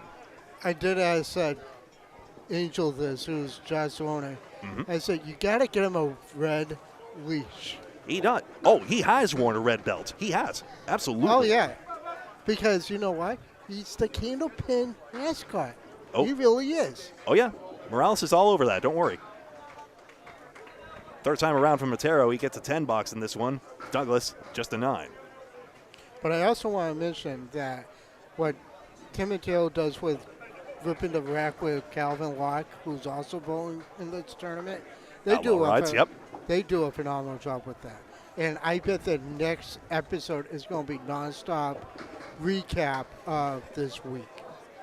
So if I were you, I'd be tuned to watch that on YouTube. And now I should issue a disclaimer as well. Brian Athern, you are a great co-host of Ripping the Rack podcast as well. I didn't never know that guy, so I've been trying to get on that. I've been trying to get on that show for a couple years now. So considering I've been on almost every forum in Candlepin. They list their email all the time. Just send 100 emails a day. I'm sure they'd love it. Matero runs this flank down, of course. Spare. No, because you know how I can get. Douglas. Ooh, this 5-pin's going to tip in front of the 7. It's like I said, I was watching Tim the other day, and he was awesome. I watched him yesterday during the singles. Again, awesome. You want to talk about 2 top guns in the game right now. You've got Josh Daly, who's going to challenge a ton of records, and you have Timmy Douglas not that far behind him, if you want, which you can make an argument about. Tim Douglas. Surprised not to see Scott Douglas on the roster, considering a number of his recent achievements here.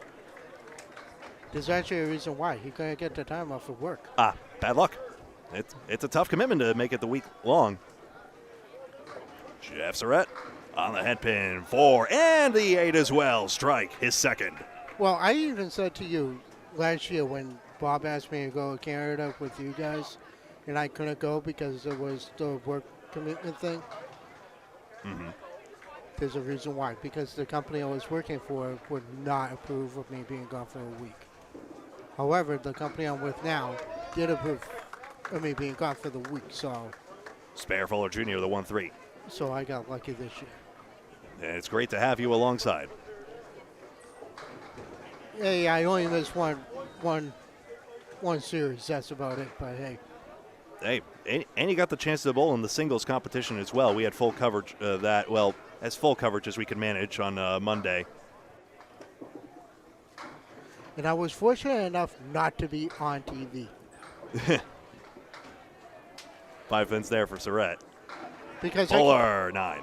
Because I can say one thing, and this is for all you guys who are new to the game. If it takes you 46 boxes to make a mark in your own house, then you know you got stuff to work on. Yeah, I was pumped. And of course I filled with a 6. Yeah, 6 ain't a bad fill and again. No, Bowler Jr. 19 and another again to start his string. He's another reason why Maria Subs won the first string. And here's Chris Boisvert. Boisvert with a 135 his first string. How many marks in a row did he have, Greg? Boisvert, yeah, he had a strike spare. It was 4 marks, and they were the 20 boxes and an 18 box. So 38 bonus pins. And it's like, of course, you heard me ask Dave Godwin. The kid knows the house, so of course he knows how to play the pins. Boisvert takes out 4 on the first one. Chris Boisvert, that is. Jon Winchell, John without an H. And I tried a half twister. Alas. He's human. 4 horsemen, 9 and 10. It's possible that Wood covers the 9 here. I don't know about the 10. Yep. Wow, it actually took the 10.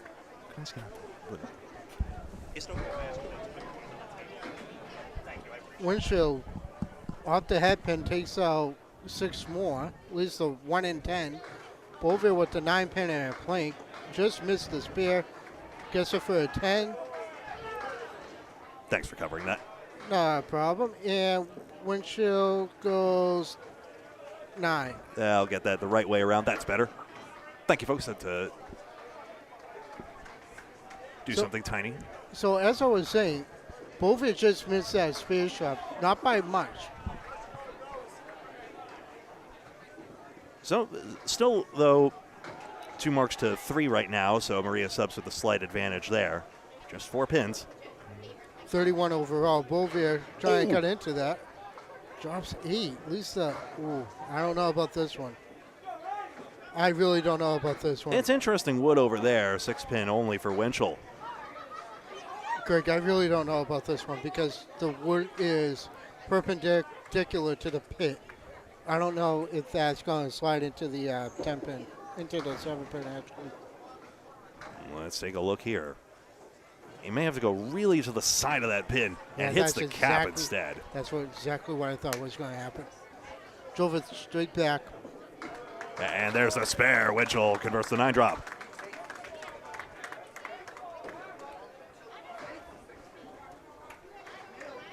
Boisvert with just 1 pin to get here. And does not for the 9. Down over to Dave Barber and Shawn Baker. Yep, all lineups are the same. Paul confirmed that a moment ago. This weeks-long series of 3 string matches. Remember, folks, we got the round-robin matches Tuesday, Wednesday, Thursday, and then the start of Friday. And then the 3rd match of the day on Friday will be the actual start of the playoffs, the first round of the knockout bracket, and then 3 more playoff matches Saturday. All coverage starts at 9 a.m. Eastern, 10 a.m. Atlantic each day. Now, here's a question for you, Greg. When they start the playoffs, are they going to move the playoffs to one side of the bowling alley, or is it going to keep it separated? The playoffs are divisional right up until the World's Final at the very end. So they will remain on the side of the house for the corresponding division up until the very last match, which we'll have on Candlepin Corner, in fact, as a collaboration. And that will probably be streamed on 33 and 34, if I'm not mistaken?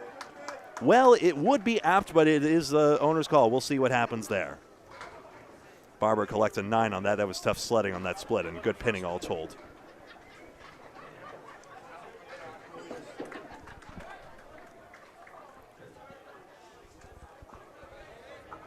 $9 for Baker, I do believe. Yes.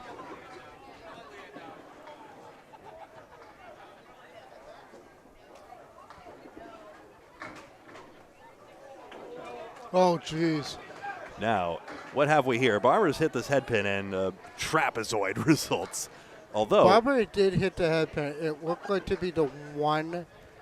It looked like it was going to be a gross sleeve. It looks like it was going to be the triple triangle. at times it just doesn't drive through. But instead, he leaves parallel pins in a half. He'd better make it, though, because Baker's left a nice, juicy plank in front of the 6. 9-10. It spins out instead and does not go. Nothing you can do with that. Unfortunately, there's nothing you can do with that. And he has Steve Brunshaw right now with that kind of a lead. It goes. Easy as you like for Baker. Triangle number 6 converted. He's got a spare. 19 in a ball. Barber hits the curtain. I thought I saw that curtain rustling there. An 8 box. 17 through 2, and we take a check here. 108 to 101. 2 extra marks for Maria Sub. So now they start off with a decided advantage as Fuller Jr. again with that 19 and another start, propelling the team onwards. Fuller Jr. we haven't had a 400 yet, and it's too early to call the 400 watch, but it's on the right track. We didn't even have a 400 yet in this tournament.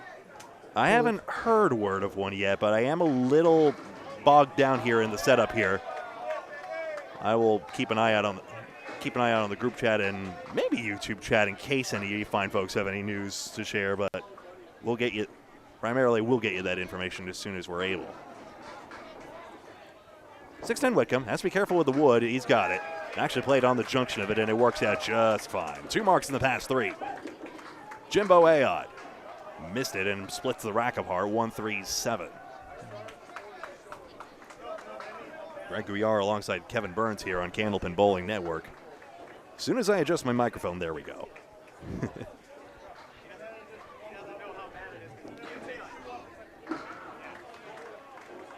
Make sure to check out that singles coverage. I think I wove it into another announcement, but that was a lot of fun. I know it was a very fragmented match there, but every year, just like this team's tournament, an annual singles competition as well, seeing a thrilling 1-pin finish.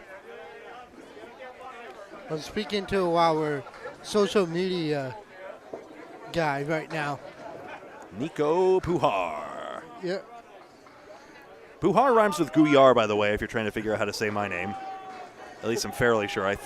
Well, Nico has been a big help with everything. I mean, he's a social media guy. Alyssa is the photographer.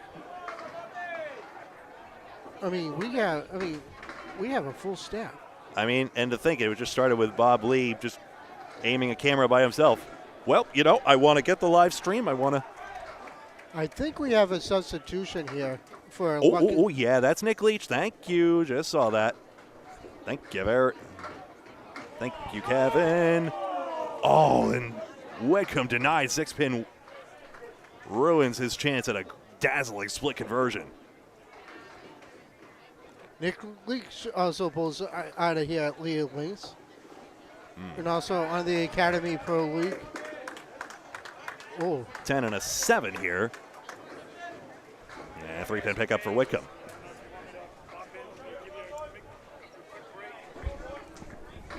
We're okay right now, Dave. Although, we have a third headset if you want, but you guys can keep rolling.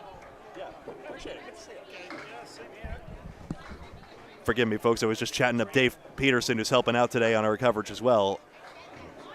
One of the great commentators on the Atlantic Candlepin Singles Tour as well. That's a traveling league we do here in around New England.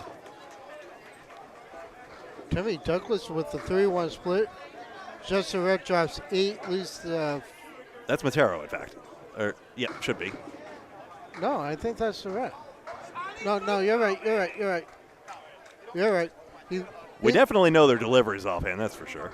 Well, I can say one thing. Matero's delivery is very, very similar to Just Surette's. He definitely whips it down the lane there, although Surette definitely much more from the corner of the lane. Matero back-to-back.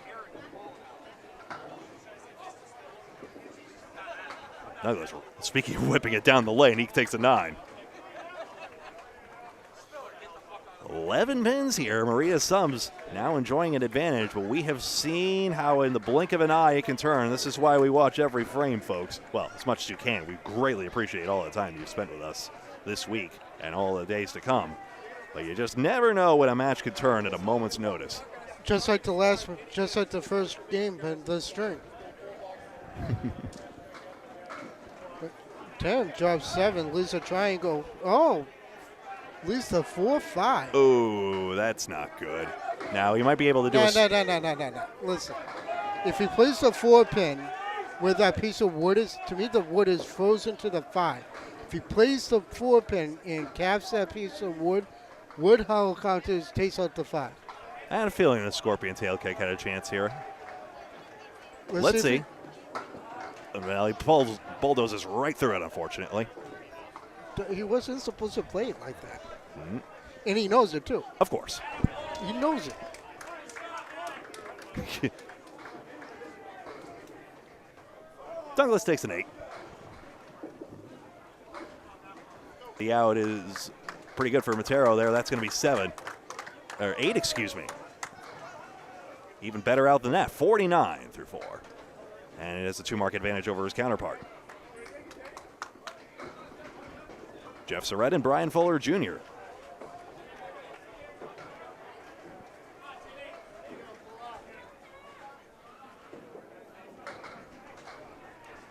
So, Greg, do you think bowling Easter is a marathon?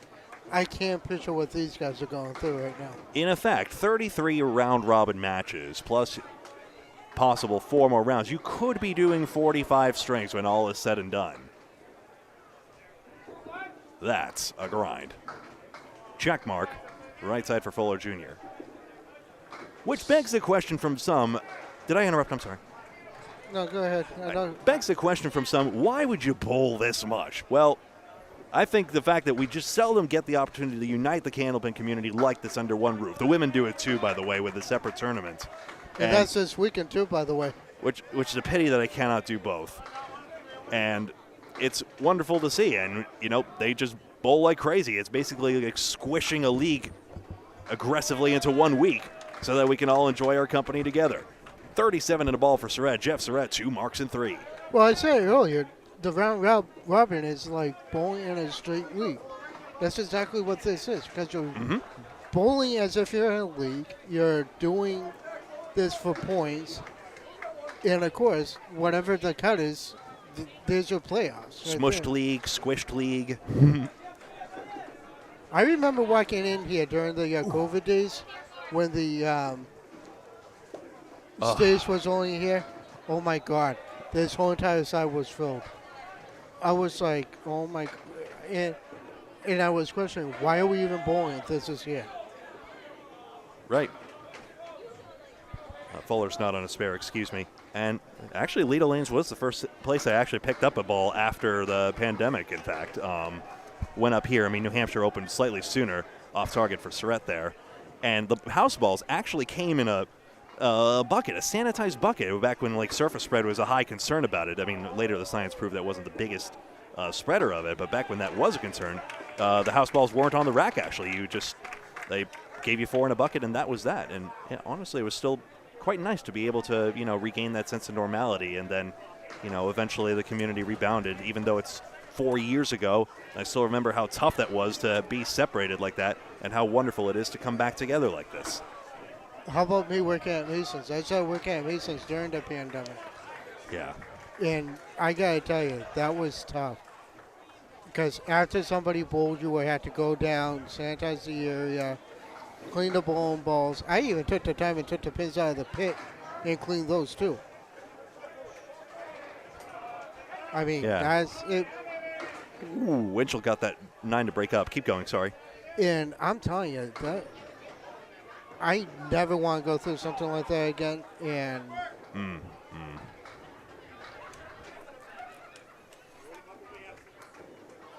I think the worst part was just being home for those 6 months and not being able to do anything. That's for certain. Winchell, 19 and another.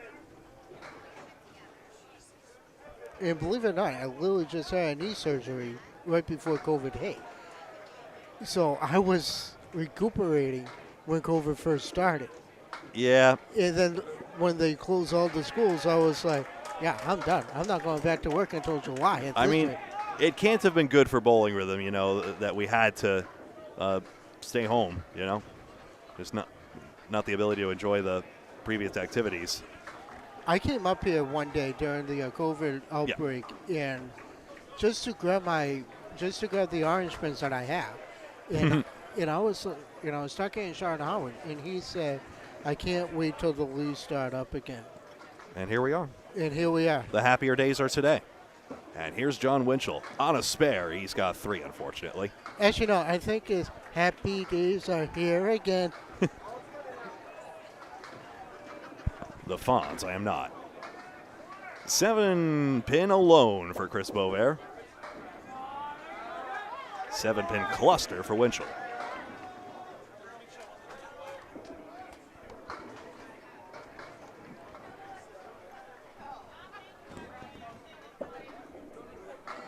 And, ooh, that blasts in, but doesn't go for Winchell. Kingpin stands. Boisvert wants to be a little more to the left on this. I would not want to touch that. Yeah. He went too left. Boy, he really did, didn't he? He went way left. He did a Kevin shot.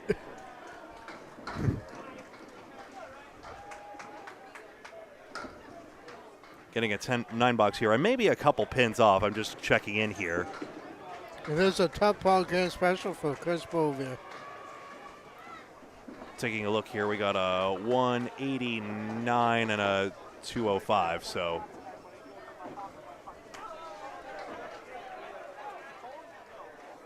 Okay.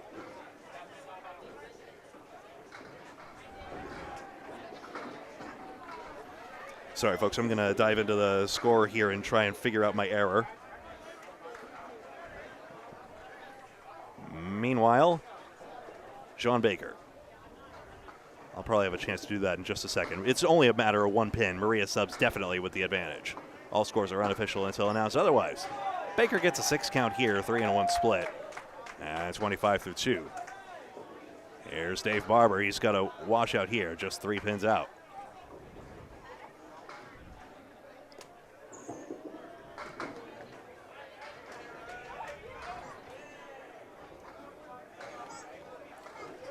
Bover's on 35. I got it now. Greg, I'm going to share a picture to the group chat. And, sorry, will our folks be able to see this? Is that why you're saying it? No. Okay. It's pretty much for the... Directorial note, folks. Yep. Now then, this will be a 4-pin pickup for Baker on this exchange here. 9 versus 5. And Maria subs continuing to grow the advantage, 26 pins. You know the mascot of Candlepin Bowling? Of course, Jock. Angel posted a couple of pictures, so I shared one to the chat in case you want to put one of those up of him enjoying himself. Yeah. We should ask his permission, but I feel like we'll get it because Jacques is a joy that we have to share with the world. Yeah. The bestest cloud. Barber drops the 8-pin, and both bowlers have a 9 drop. Lucky strike, needing to find some momentum. Matero and Surette with 2 marks, none for the rest in the early going. Baker, 4-pin alone. Yes, skins it on the left side. That's good all the same. 44-4. Barber, left side of the wood, that goes in as well. So, matching marks from the anchor bowlers, and it brings us back to the top. 230-204, 1 matching mark apiece for the anchors. In fact, you see it there. Taking a look around, Fuller Jr. still the best performer on Team Maria subs. Able to pin out 344. With a few more marks, he could get back on that 400 clip. Last string, it was Chris Boisvert being the high man. This time it's just Surette. Couple of marks in the early going will do that.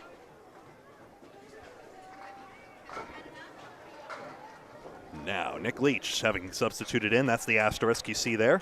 1, 4, 7, and 10. Wasn't it during the Miss Worlds a couple of summers ago that Nick Leach went nuts and threw a 191? That would make sense because his name is on the display here. There's a rotating display over the arcade here at Leda. Hey, Oh, what a shot by you Nick can Lee. see why. That 1-4-7-10 win is won. But yes, that tracks. Ooh, Whitcomb over, cuts the pin. Can you believe that? Okay, Joe Casario. Ooh. Okay, then. Now he's got an annoying plank in the front there trying to get this for 10. And I say that because that's the first pin he's left standing now for 9. Just a bit outside. Oh, dear. So now Lucky Strike has the extra mark here, and they can cut this to the teens. This string is far from over. Lucky Strike looking for momentum to go their way, and Leach ripping that apart. Could be the start of that. You're down 52 for the match. You got to do something now. Plenty of time, though. Oh, yeah. And then it's back to Let's Pick on Kevin with Paul Grant here on Candlepin Bowling Network. Oh, 9 drop, 9 fill. Could be the start of something, just saying. Bob Whitcomb can't break this apart. That's harsh. He's had 5 of 6 head pins, but unfortunately now 3 straight splits and the wood vanished. Leach has no problem with this wood. 19 and another. I think that applause was from Team Lucky Strike. They're trying to generate momentum. Whitcomb can't make the cut this time. They're trying to gain momentum. They really need it, too. They may be on their way. They- Yeah, but here's one thing, Greg. If I was not on the mic this week, and if I was watching, I'd be all over them right now. And, of course, you know I would be, too. To Matero and Tim Douglas. So Lucky Strike can now cut this into single digits, not just yet. That'll be when, as it stands, when Leach gets up next. I'm more worried about when they cut into the 43 for a total. That's what worries me a little. Just bit. got to use your mind and take it a step at a time. That's something I need to remember for tomorrow night when I'm bowling. One ball at a time. There you go. Ooh. Hall of Famer with a strike. Tim Matero with a second strike, and that was a beauty. Tim Douglas, he can rip these pins apart too. He's got the 610. Yeah, and he has a crappy piece of wood and okay, never mind. It flowed into the channel. I still think it should be called gutter. I say gutter, honestly. Now, I'm trying to get a feel for things. I'm trying to say things based on bowler consensus, unless I get drunk on my own vocabulary from time to time. But I think most say gutter, and I'm going with that. And There it is. That goes. And Timmy Douglas, Matt says to Matero, not so fast. 259 to 243, that should be. Yes, it is. By the way, the reason I got that Boisvert box wrong was because it was a 9-box. Thanks, Craig, for that. I don't like saying surnames, but I see you there. I like it. Good to see you. Matero drops 8, Lisa 9-10 with a plank up against the 9. Tim Douglas puts 8 in his mark, leads the 1-3, or the 1-2, whatever pin that is. I can't tell. It should be the 2-pin, but. Well, I can't see my little cheat sheet on the wall here. Ah. Ooh. You know what's funny? I know what pin is what, but when I'm announcing, it's always hard to remember what pin is what. Yeah, sometimes our minds just go crazy in the booth here, but Tim Douglas gets a spare 64 and a ball through 6. And for those of you who are wondering out there as well, Tim Matero 9 fill 10 box, 78 through 6. For those of you who are wondering, pin numbers are front to back, left to right. So 1 in the front, 2, 3 left and right, 4, 5, 6 left, middle, right, and 7 through 10 left to right in the back row. And let's not forget, Tim Matero made that clean. According to his stat sheet. The 7, 8, 9, 10. Yeah. Gotta digitize those sheets. Believe me, I would incorporate them more. It's just tough to get all the paperwork there. A spread eagle for just Surette. It's a majestic Library of Congress of things. I just wish it wasn't literal card catalogs. 1-9 for Fuller Jr. And I can't believe that you and Paul stayed here late last night, putting all those together. Hey, we love the grind. If I were here, it would have been me doing it. That's good. Fowler Jr. is 3 marks in the half. And a 9-boxer Surette, 65 for his half with that strike and that spare. So, middle position bowlers both doing a lot of work here. Notice the pinning as well. Surette just with those 2 marks, but keeping on to only leaving 2 pins on the plate.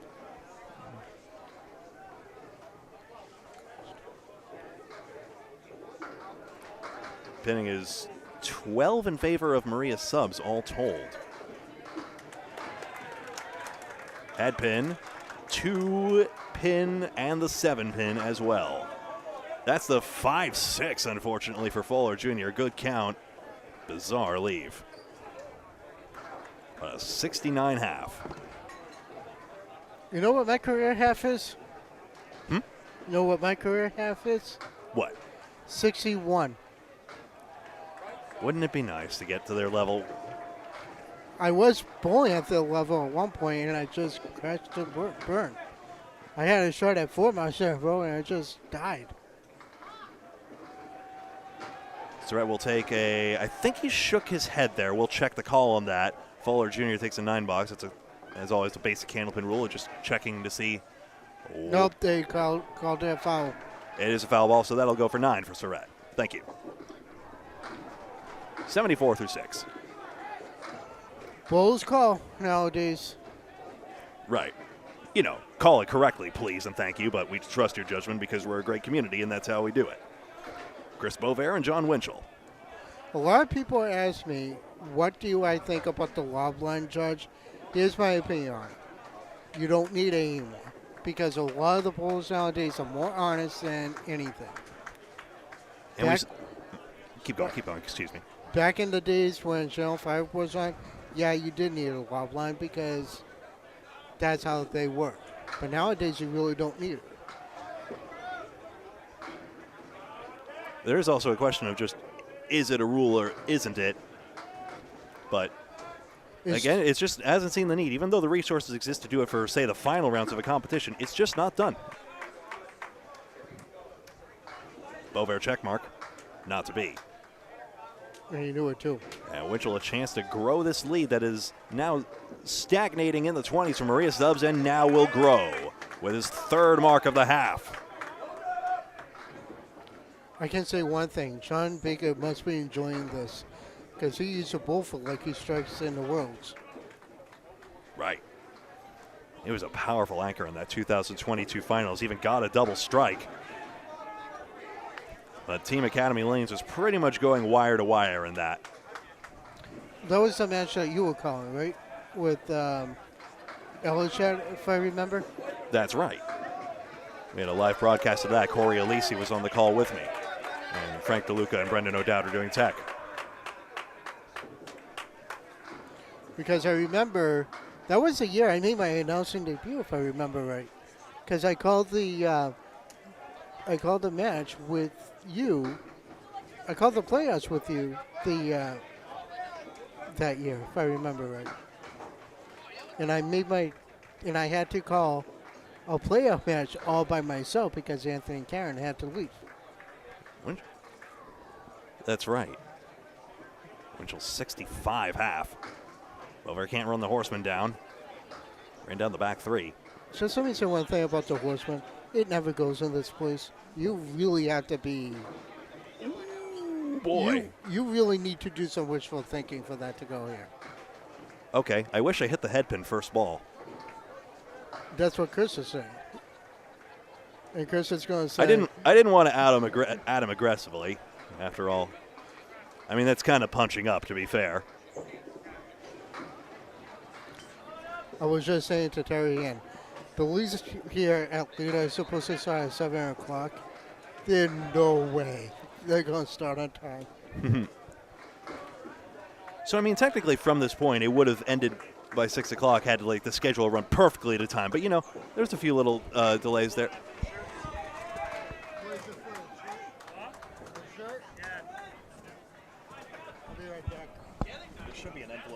I thought. Dave Barber and Shawn Baker.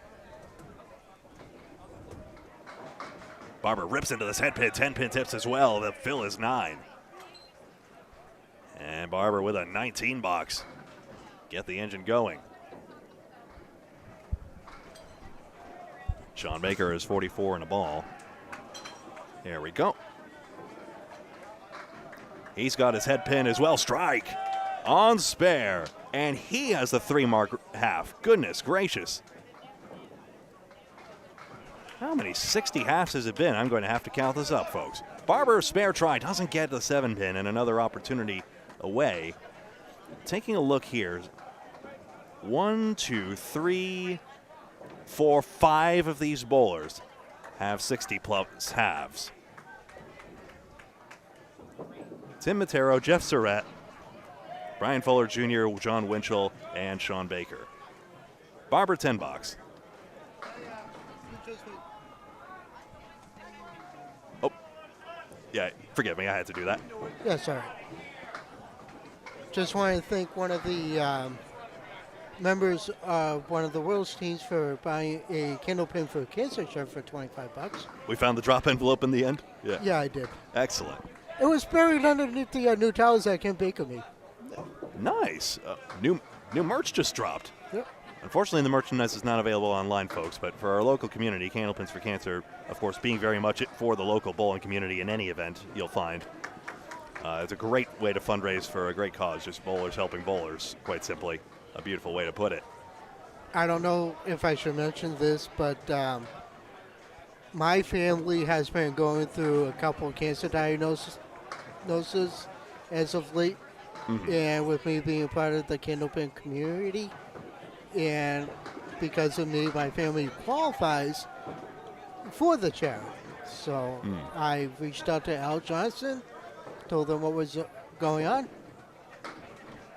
$1,000 between two members of my family donated. Wonderful. So happy to hear that. Thank you very much to Mr. Al Johnson for that.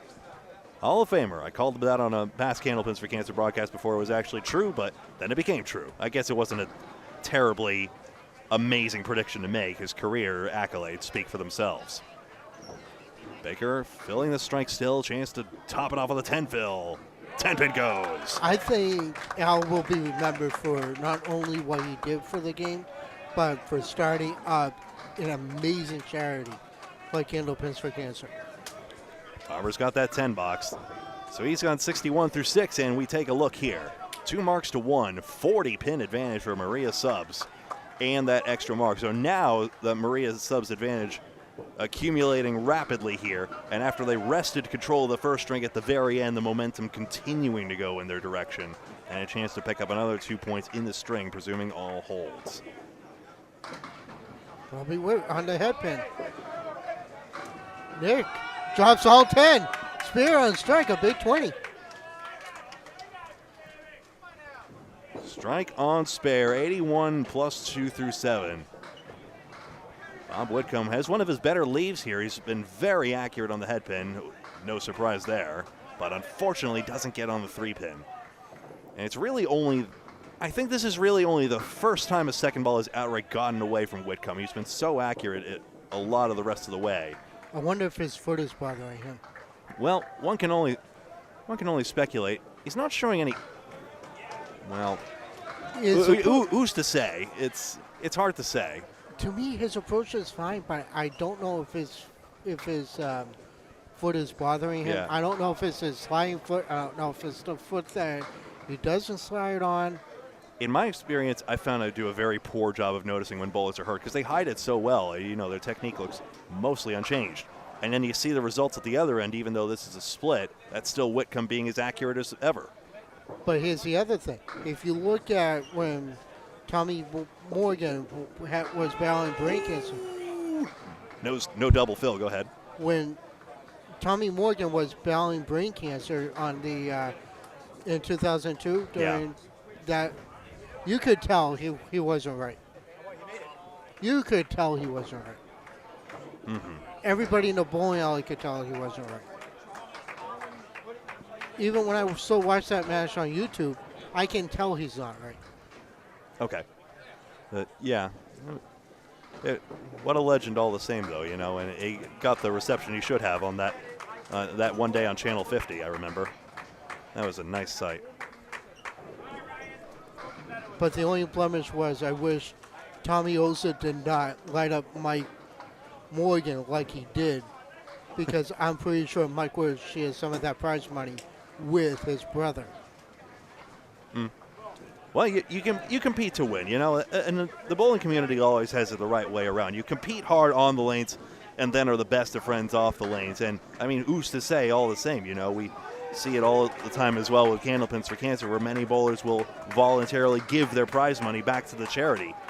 And it's always a great help to have there, because the tournament is the tournament, and no money actually goes from the bowlers to there unless they willfully give it.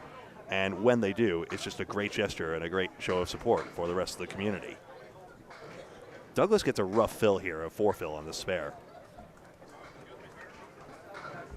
Matero just 3. Ooh, my goodness. So a 3-1 conversion effectively for Douglas. Matero needs sticks on ball 3.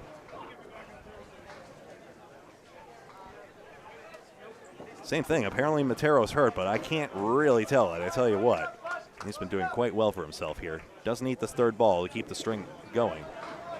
And see, he shaves out a few pins here. Actually, that's very good all told. 3 becomes 8, 86 through 7. At least a 1-5. Press the button on that one. Yep, with pleasure. We'll just let Bowlemore sort that one out. Thank you very much. How many people are we up to now, Greg? Doing 251 still. Great to see you all. This is the last match tonight. Tim Douglas leads a 2-1 split. Not on our mark.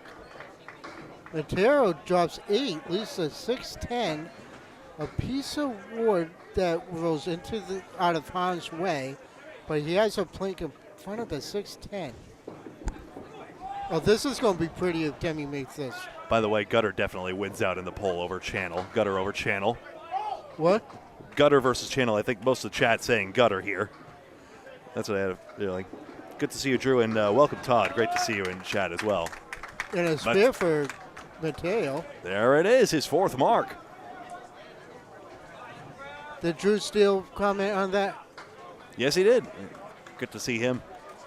Wish he was here. He would have been a big help, though. Well, these bowlers are opening up the kaboom box. I tell you what, we got 3 strikes to 1 in just this, and 8 strikes to 6 overall in total. And Maria subs 5 mark advantage overall in the match, and 4 marks in this string alone. So a decided advantage on their side. Now over to Jeff Surette and Brian Fuller Jr. So, Greg, tomorrow you're going to see me in a different new shirt that you have yet to see me in. Well, our folks won't, unfortunately, but go ahead. My bowling team that bowls out here at Leda decided to make bowling shirts this year. And you're going to love the name we came up with. And I know Paul's going to rip me to shreds on it. 4 spares for Fuller Jr. Go ahead. But I'm not going to say what the name is until tomorrow. A big dramatic reveal. Exactly. All right, get ready. The reveal. 2-4-10 for Surette. Tough going there. He got the head pin, but split it apart. And get out for 8. For our viewers who watch the ASCT, I was lucky enough to nab. ACST. Yeah, I was lucky enough to nab somebody from the Class D who made it all the way to the finals to bowl on my team this year. Rich Lerman. An ACST finalist. Fuller Jr.'s strike on spare. How's that for the response? Just said, whatever you can do, I can do better, and 10 times better. Vaporized. Matching strikes. There you see them properly. And it is indeed 2 hanging marks for each side. Remember, and now Boisvert is giving just the red of love for leaving a pin in the right gutter. Remember to keep an eye on the smudges between total and game, folks. You see the yellow marks there. That indicates triangles and squares. Little nod to Canadian notation. Do it all the time, even if we're not doing international matches like this. I do want to update the scoreboard at some point. I really do. And Micah Imperato is imploring us to learn vMix and all his great technical setup, which I'm sure a lot of you will get the chance to finally see when we collaborate with Candlepin Corner for the finals. We do want to upgrade the scoreboard at some point, and boy, we got dragged kicking and screaming to a pin cam and maybe instant replay one day. All this to say, we look forward to improving the setup steadily as we go. And of course, Bob Lee wants me to learn how to do the scoreboard. Oh, a strike for Chris Boisvert. And of course, Bob Lee wants me to learn how to do the scoreboard so that way I can start doing some strikes. Once we stabilize the scoreboard, that might be a good thought. 3-1-1 for Winchell. Rips on. Oh boy, that pin went dancing across. How did that not go? It got over to, let's say, the 7.5 spot. It just fell off the back of the plate. How did that not go? That thing was going to go down. Alas. I guess it's not his house, Exeter bowler. Nope. Exeter lanes. That should be fair, I believe. 10 bucks, 84 through 7. Exeter lanes. Green on it. I'm going bowling. It's my league. Dave Peterson's got to leave for league, of course. That's going to be your excuse next time. No, no, tonight. Excuse me. No, tonight. No, tomorrow night I'm here after we're done with the broadcasting. Gotcha. But that's my excuse for Thursday because I have to leave at 3 o'clock on Thursday. There's a split for Winchell, 2-1. Yucky. Ooh, Boisvert, double? Nope. Oh, man. Well, crossovers leave kings, but oh, boy, that was walloped. I think I heard the pins cry on that ball. No. We care about uplifting bowlers. We do not care for the pins. Oh, what a job by Winchell. It's a 2-1 conversion by Jon Winchell. A big-time spare. Boisvert matches. With a 20 box, and now you see why these bowlers routinely make the world stage. 3 marks to 3. Now, going back to Chris Boisvert knowing the house and all that, he really leaves a pin standing. Sometimes he misses one, but it's not on purpose. It's just that it's how his ball works. Taking a look here. Maria Stubbs has had this pinning advantage basically throughout in this particular string. Dozen pins here. Yeah, Boisvert pinning quite well in his own right.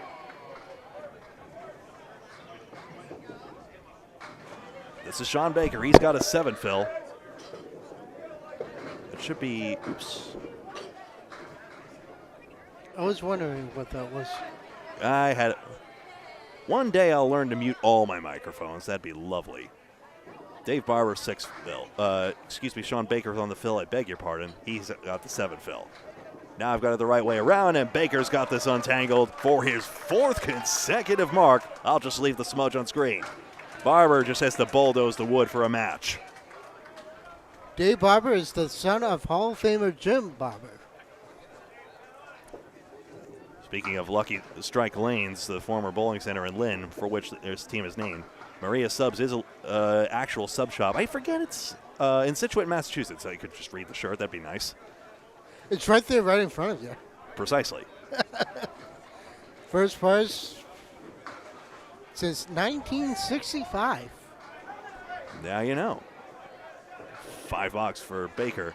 How about an 8, been 9? named that way for a long time. How about a 9 drop for Barber? Yeah, Barber spills that head pin out, reminiscent of that Matero strike from earlier. There you see the fills, 28 pins, and lucky strike as an extra mark to shave into it with. Baker, boy, that pin twiddled into the middle of the 4-7. Close, we'll check. He's not celebrating it. I think he's going to shake his head on that one.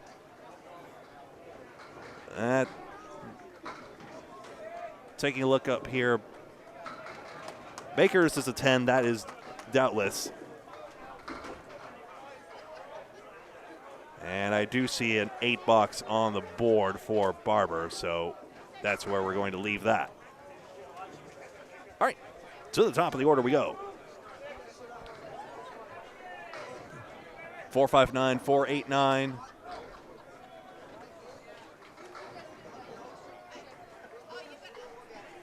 And 1 pin off here, but you see it here, 3 smudges to 2. I'll verify the score one more. Gosh diddly darn time. Look at these scores accumulate. And again, Fuller Jr. into the triple digits, Baker even more so. And both of them already with the potential to pin out in the 360s, and both of them on 400 watch. Nick Leach trusts a 4 horseman, and Bobby Witt punches out the half whistler on the left side. Nick Leach makes the 4 horseman for a spear. Well, I guess the horseman does go here. I can never make it here. And look at this. Bobby Witt almost converts to half Worcester. Boy, Whitcomb's just been 1 pin short a number of times. This is harsh treatment of a Hall of Famer, I tell you what. These pins have no respect. They're brand new, too. Well, not brand new, but they still do. Missed the plank, but hey, that's 9 all the same. 94 through 9. Now, I say this at every tournament you and I work at. When they put the new pins in, they should have put them in way before Easter. It takes almost 7 years for a new pin to get broken in. Now, counterpoint, why shouldn't a new pin optimally be the best possible condition of a pin? That to me makes very little sense. Because a new pin can slide more. It's not necessarily going to fall. So if you hit it, and if it starts sliding, that's because the caps are not rounded down at the bottom yet. So it's a nice trade-off here. Whitcomb runs this 2-pinner down. I just think, however a pin pops off the line, should be its most game optimal condition, whether we call that pin rolling or pins getting nudged off its spot, one way or another. If you remember what happened to Danny Harris during the playoffs last year here, where he had the pin flip and it stood right back up. Yeah, that was Pro Series. You and I were talking about that the whole day, and we still talk about it. That's what you get for having a new pin that's not fully broken in, because no pin that's rounded will do a backflip, then another backflip, and stand back up. 9 drop for Whitcomb. The fill is 9, 113, and Maria Subs still enjoying a healthy advantage. And I know you have a remark, and I'm waiting for you to say it. I lost it. I forgot it, so it must have been a lie, as my family says, my in-laws. It was a backflip, and it stood right back up. Yeah. Which is down, technically, because as soon as the pin leaves the plate, if it's in the air, if it backflips and it backflips, if it lands up right back up, it's automatically down, and that pin has to be removed. By an older copy of the rule, that it wouldn't be down if a pin somersaults. Like, it even named it, but for some reason it fell off. It did. I wonder if that was deliberate or not. Diamond for Matero, having filled 6 on his 4th mark. Here it is. He's missed this one. And he's actually missed that diamond the same way the second time around, I believe. He had diamond left before. Douglas trying to rip across. Oh, baby. Well, after that 5th play, Douglas has enough is enough. 96 in a ball through 9. Tim Douglas is getting it done again. We need a nick. What is Tim's nickname? The Tornado? Paul calls him the Tornado, yes. That was an EF5 right there. That's the Fujita scale, if I recall correctly. I'm trying to remember. Enhanced Fujita scale. I could go take him. I could get some Fujitas for takeout.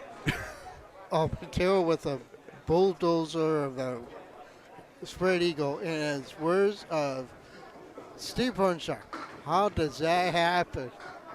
You talk about candlepin bowling. Oh, the Twister puts a.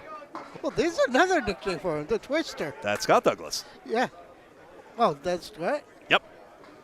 Who said? Is that Paul? Where there's a tornado, there's a twister. Oh, yeah, that's true. Ooh, just right away the 3-pin. Who's the Hurricane? Remind me. I forget, honestly. I don't think it's Figueroa Jr. I'm not 100% so. When Paul comes back, we got to ask him that. Well, oh, he'll know. Well, he'll know. Matero. That's $7. That's tough going on that spread eagle. Pretty well fought out, all told, with 2 object pin hits. Tim Douglas, nonetheless, gaining with 9. That's how it goes. 38 pins, and Maria Subs piling on this advantage. Squirrely on the scoreboard here, but we see that it's over to Surette and Fuller Jr. Middle spot bowlers putting on quite a good show here. Fuller Jr. is at 108 plus 2 balls. I'm not going to go there. It's bowling. We have to talk about ball handling and grip, please. No, I was just thinking about that Austin Powers movie. Fuller. There's 5. There's a Cleary. No, that was for Surette. Excuse me. Both of them are working on strikes. Fuller Jr. now. How's this one? Yes! A double strike. That's the 3rd double strike. Brian Fuller Jr. The third double strike this match. There we go. So 6 fill and a $6 it'll have to be in response. And take a look at this. Maria Subs again with a double. And that's now Fuller, Winchell, and Baker. Indeed, all with doubles for Maria Subs. Any 3 of those bowlers could be the anchor for this team full time. Now, there's an interesting factoid here.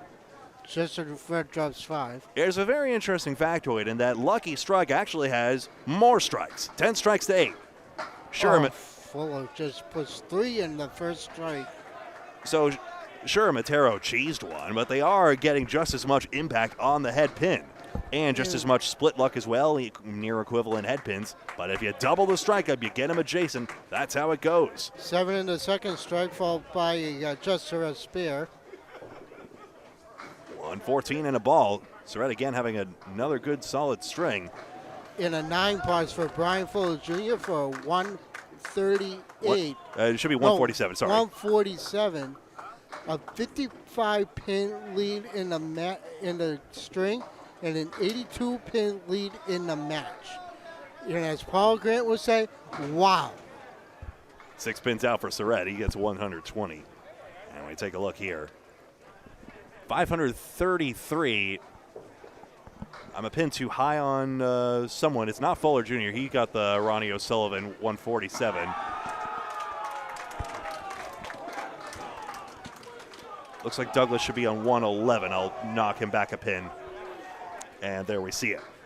Over to Chris Boisvert and Jon Winchell, both on marks. Chris needs a big time fill. Get this, make it easy for Dave. Help Dave out here. Here it comes. He's buried it. He's got 9. Oh, wait. Oh, Make it 10. Make it 10. Timber. And I don't mean Abington, but that pin topples over. And a spare sandwich for Boisvert. Yeah, he had one of those before. I mean, Chris Boisvert has actually got 5 20 boxes in this match, not even through 2 strings. Jon Winchell dumps 4 on his spare. You know what's sad? Solid string as well, 4 marks. You know what's sad? Terry Ann's look like right in front of me, and I'm texting her. Make sure our folks know what you're talking about, I suppose. Yeah. 6'10", Terry Ann, your wonderful fiance. Yeah.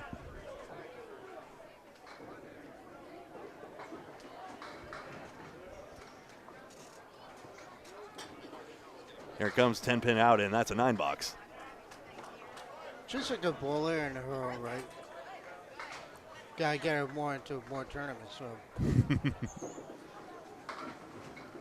Definitely, folks, try a league out. Most leagues are handicap, or I suppose average per handicap if you're a main bowler. I like that term, APH, honestly. But maybe contact a bowling center in advance and see what's available. But I think you'll find 9 times out of 10, if not more, they'd love to have you. Boisvert with a double. Well, suddenly we were wondering where the doubles were, and now they're just coming all out all at once. How's this, though? Jon Winchell responds with a single strike of his own. And Boisvert just looks at him saying, really, man? You really had to show me up in my own house? Go home, buddy. He's going to say that if he throws a triple. Well, if he throws a four-back, he will say that. So it's now Boisvert as well. 6 to 20 bucks. Actually, this will be north of 20, but let's just say that's quite a stat. Here comes double strike fill. Misses the head pin. Not bad. It's a 15 fill. And a 119 through 9. It's not a bad lead. I will take that lead any day of the week. Certainly can get sticks on the strike fill. Winchell can't double it. That's rough. Splits it up. 3 and 2 split. Oh, boy. Actually, no, that's still not bad. You have to play. We're going for count here. Play on the inside, and you have a shot. And he Boisvert. does, and there you go. The fill is 10. Chris Boisvert, 139. Winchell is going to have to make a Douglas-esque split conversion there like we saw earlier. That will go for 9. Yes, good count. 9-10. Hey, it's all good in the same. That's pro bowling. Jon Winchell, 126. And Boisvert beats him again. And hey, Jon Winchell, 246. I mean, that's pro tier bowling, a 123 average. And yeah, Chris Boisvert is smoking him, 274. Can we?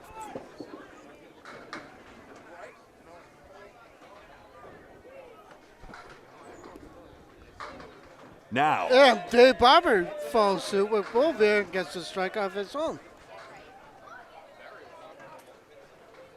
99 plus 2 through 9. Baker Looked skinny on the head pin. Not bad, though. drops 8. 3-6. Let's see here. 3-6 Gets becomes just a 6. He can't believe it. He thought he hit that right, and he did. And somebody's going to have to do the walk of shame to collect that deadwood. This is the World's Teams competition live from Leda Lanes in Nashua, New Hampshire. My name's Greg Gouillart alongside Kevin Burns. Paul Grant momentarily for the third string. Week-long competition, bowling all day, every day, all this week. 9 a.m. Eastern, 10 a.m. Atlantic is the start time for all matches. So please subscribe and hit the bell icon on Candlepin Bowling Network so that you're notified when we go live. At least hit the bell icon next week.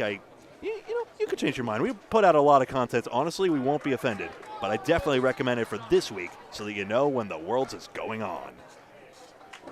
Including, remember, the other stream as well. Bob Lee and assorted guests. I believe Dave Peterson was joining him for that. I think Duncan is with him right now. I haven't seen Duncan in a little while. And Duncan MacDougall as well, of course. And assorted guests as well.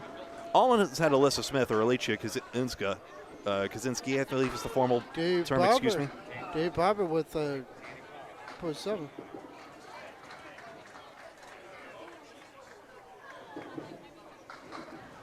Baker just scoots by the head pin. Guarantees him a 130 string. Barber still filling the strike. I think Barber will like to have a double right there. Wouldn't that be nice? I mean, goodness, 8 strikes in this string for a lucky strike. Oh, come on. How did that? Yeah, I'm not saying it. I am not saying it. That's his reaction there. The reaction says it all. 9 fill instead. The reaction says it all right there. 9 box 117.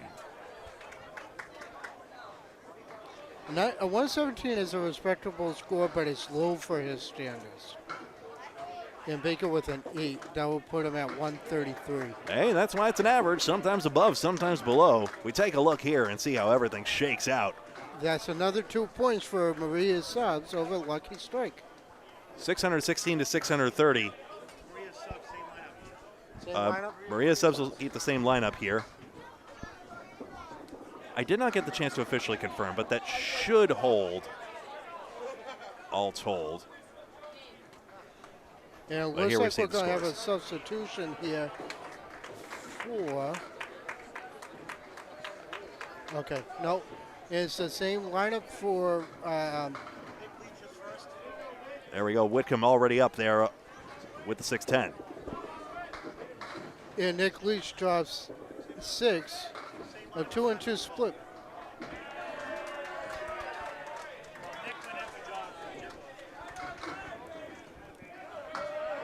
Wickham spares. And here's Paul Grant. Hey, Kevin. Hey, Greg. How you doing? Doing good. Oh, you missed one heck of a second string there. Well, I can't do them all. I got to rest my voice. You ready for this? Double strike for Chris Boisvert. The only double strike on the Lucky Strike side as of right now. Right, and then three double strikes on the side of Maria Subs, with Fuller Jr. picking one up on the second string. So there you see it, a 41-pin advantage. Both Fuller Jr. and Baker running high series. Fuller Jr. especially needs a 120 for 400. And like the last match we did against Central Park Lanes, and bongs away, baby strike for Nick Leach. 20 through 1, 30 plus 2 through 3. Okay, just in case anyone was foolishly thinking, oh, Lucky Strike's got no shot. I was going to say 41 pins the lead coming in, right? That's right. That's not a safe lead at all. They could take 4 easily. Not with this bunch. You got Hall of Famers and future Hall of Famers here lined up. Head pin's just about even. Pinning, I can't say the same. Maria Subs has a 25-pin pinning advantage, so actually more of their gains have come from pinning, despite all the explosiveness. Right. Pinning is so crucial in this game. A lot of people underestimate that. It's not about spares and strikes. It is a spares game, but 9s and 10s are huge. And to your point, Paul, 24 of those 36 pins come from the pinning for Maria Subs. Bob Wickham, 25 in the ball through 2 on the spare. Second ball is the Tornado. Tim Douglas touches down here at Leda Lanes. Tim Matero, Hall of Famer, 2023 class, co-host Ripping the Rack podcast bi-weekly with the King of the North, Calvin Locke, and the Coastal Crusader, Brian Athern, on YouTube. Free to subscribe. That's Rippin' without a G, Rippin' the Rack podcast. And a spread equal for Tim Douglas. 2, 4, 7 left, pins in the right, 3, 6, 10. For those who don't know the pin numbers, a lot of them don't. I'm going to actually... Oh, Paul. Uh-oh, Lemon Draw. I got to tease him about this one. Okay. It's really $5 to start the string because you can't get a mark on the first box. I'll have to tease him about that one. I'm just going to say it. It's a controversial opinion, but just because I run a podcast does not mean a lemon drop should be $5. Okay? I just wanted to say that. Well, it's $1 if you're not in a spare or strike, 10 on the double strike, 20 for Kevin Burns. The views and expressions... But Kevin never gets double strikes anyway. He doesn't worry about it, so... The views and expressions here are completely parody and are absolutely not ripping the rack. Please do not at me. Tim Douglas takes him down for a 10. Tim Matero, a 9 off the lemon drop start. Terry Ann can back me up on this. I actually threw a double adder on lane 10 here. Terry Ann never backs you up. That's why she's awesome. No, she leaves me out to dry. She loves when I make fun of you in a good fun. Now, Paul, I got a question Never for you. in a bad way. Now, Paul, I got a question for you. Who is known as the Hurricane? Oh, is that a lemon drop over here? Oh, I see another Wyatt. lemon drop. Who's that over there? I don't know. Oh, lemon drop over there on the right side. Okay. Paul's And Paul's just adding him. Matero drops Adwin and leaves the plank with a 4-7 in front. Hey, Paul's going after everybody for the lemon drops. Lemon drops galore here. Douglas takes him down. Do you have a short throw or something, Paul? 20 the ball through 2. Spare for Matero, right back. 19 of the ball through 2. That's the spare. Yes, it is. They put the doll in the bucket for you, Paul. Awesome. Thank you, Bernie. Weekend at Bernie's. I got to talk to Bernie. So to explain, lemon drops are what we call a 4-pin or a 6-pin plunked out. I honestly, I forget which bowler originated it, and it's going to annoy him because I know he's very dogmatic that he's the one who did it. Hey, last year in Moncton, New Brunswick, Greg and I had the honor of doing that thrilling final. Bernie's here. We call it weekdays at Bernie. Weekdays, yes. Yeah, Bernie, tell the viewers who you are and about your team. Well, it's Bernie Corbett coming out of Sydney, Is it Nova Corbett or is Scotia. it Corbett? Corbett. C-O-R-B-E-T-T. Yeah. Yeah, we all bowl out of Cape Breton. So we got And tell the viewers what that is who don't know. You don't know what Cape Breton is? Well, I do. The viewers don't know. They don't even know the 50 United I don't States. even know where it is. No, it's Kevin has no clue. It's down on the East Coast, far as you can go. A lot of good bowlers come out of Cape Breton over the years, like really good bowlers. Including you, right? Including myself, hopefully, yeah. But we won a couple we had a couple guys from our local area that were in that won the world championship. Tell the viewers name of your team and how you're doing so far, if you have to. Well, the Spikes Chimney Services is the name of our team. We won a couple. I think we got about 8 points so far today. We just lost the first 2 matches here. Pins are tough in these 2 lanes. You got 6 points in our broadcast. Yeah, so we got to cover you more often, right? 10, yeah, you got to cover us more often. All right, Paul, get a contract here. Pay us up. That's to say, Paul. Paul's doing a great job for the game of bowling. You know, it's just Paul. These guys do a great job, and you know we're trying to keep Candlepin bowling alive here. We do what we can. I'd love to get to Canada sometime. Yeah, that's right, and I pushed it hard home in Cape Breton, and how long's your ride? How long's your ride down here? It was a 13-hour drive to get here. So, piece of cake, right? It was a piece of cake, yeah. They come here and bowl with all these great bowlers, and it was just amazing, you know. And we do it every year, so we'll be back again for a long time. All right, Bernie, don't forget those lemon drops. Okay, keep those going. Yeah, okay, no more lemon drops today. Okay, thanks, Paul. Weekdays at Bernie's. Yeah, thank you. Reference to Weekend at Bernie's, a movie, Kevin. If you don't get that one, Greg. Oh, of course. It's enough in the zeitgeist, if you will. Chris Greg, Boisvert, you want Jon Winchell. to update us? Got a 7-pin advantage for Lucky Strike. Yep, pretty close total right now. I confess I did not officially confirm the second string, and I have no idea how I'm going to do that because we'll get the running total up there anyway. We can probably figure that out. It doesn't display all the bowlers because of the odd way it does it, where if you delete bowlers, the substitutions basically throw it off. But it will display at the end. So our scores are unofficial, but it's pretty close. Greg's usually right on target. Yeah. Whitcomb 9-box, second box. That should be correct. So I actually like that plank. That Caleri for Chris Boisvert, he has a plank like right on the headpin. I'll go check those scores for you, Greg, if you'd like. If you can. Yeah. Oh, I thought that would have gone. You play it right where you had to. Kill yourself, Paul. I sent him to do his bidding. So, an 8-box for Winchell, getting myself recombobulated, folks. Thanks so much. And 8 for Boisvert. So, yeah. 34 pins the margin in the match here. Still a potential for that to disappear in an instant. And Lucky Strike, disappointed to have lost the first 2, could still claw back 4 points here.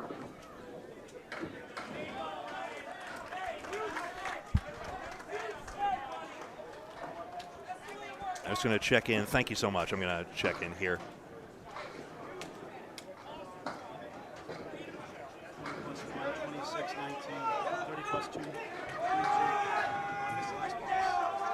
Trying to parse out what this is. So I don't think that's pinfall. I don't think this is quite what I'm after, I confess.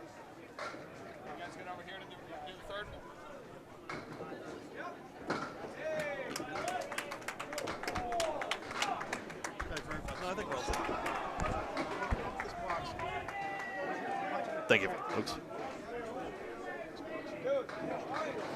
Boisvert runs out only 3 of the 4 on this check mark. We'll take a picture.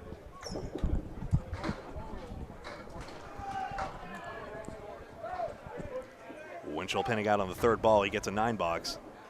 Wood swivels behind. And a 10 for Boisvert. Anchor Ball starting their final string here at Leda Lanes, Nashua, New Hampshire, home of the Easter Classic, April 20th, 2025, a late one. Coverage all day with Greg Gouillart on Candlepin Bowling Network. I'll be joining him later on that night. Just double checking the scores here. Thank you, Duncan, MacDougall. No total suits here, but I'm not sure that displays properly. No, it doesn't. Okay.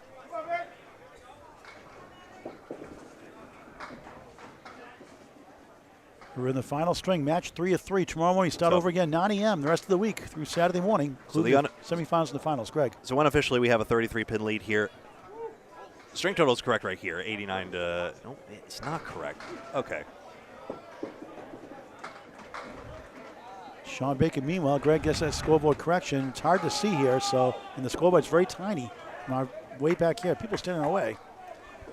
Oh yeah, because Whitcomb had that 10... they marked Wickham with a 10 box there in the second one, so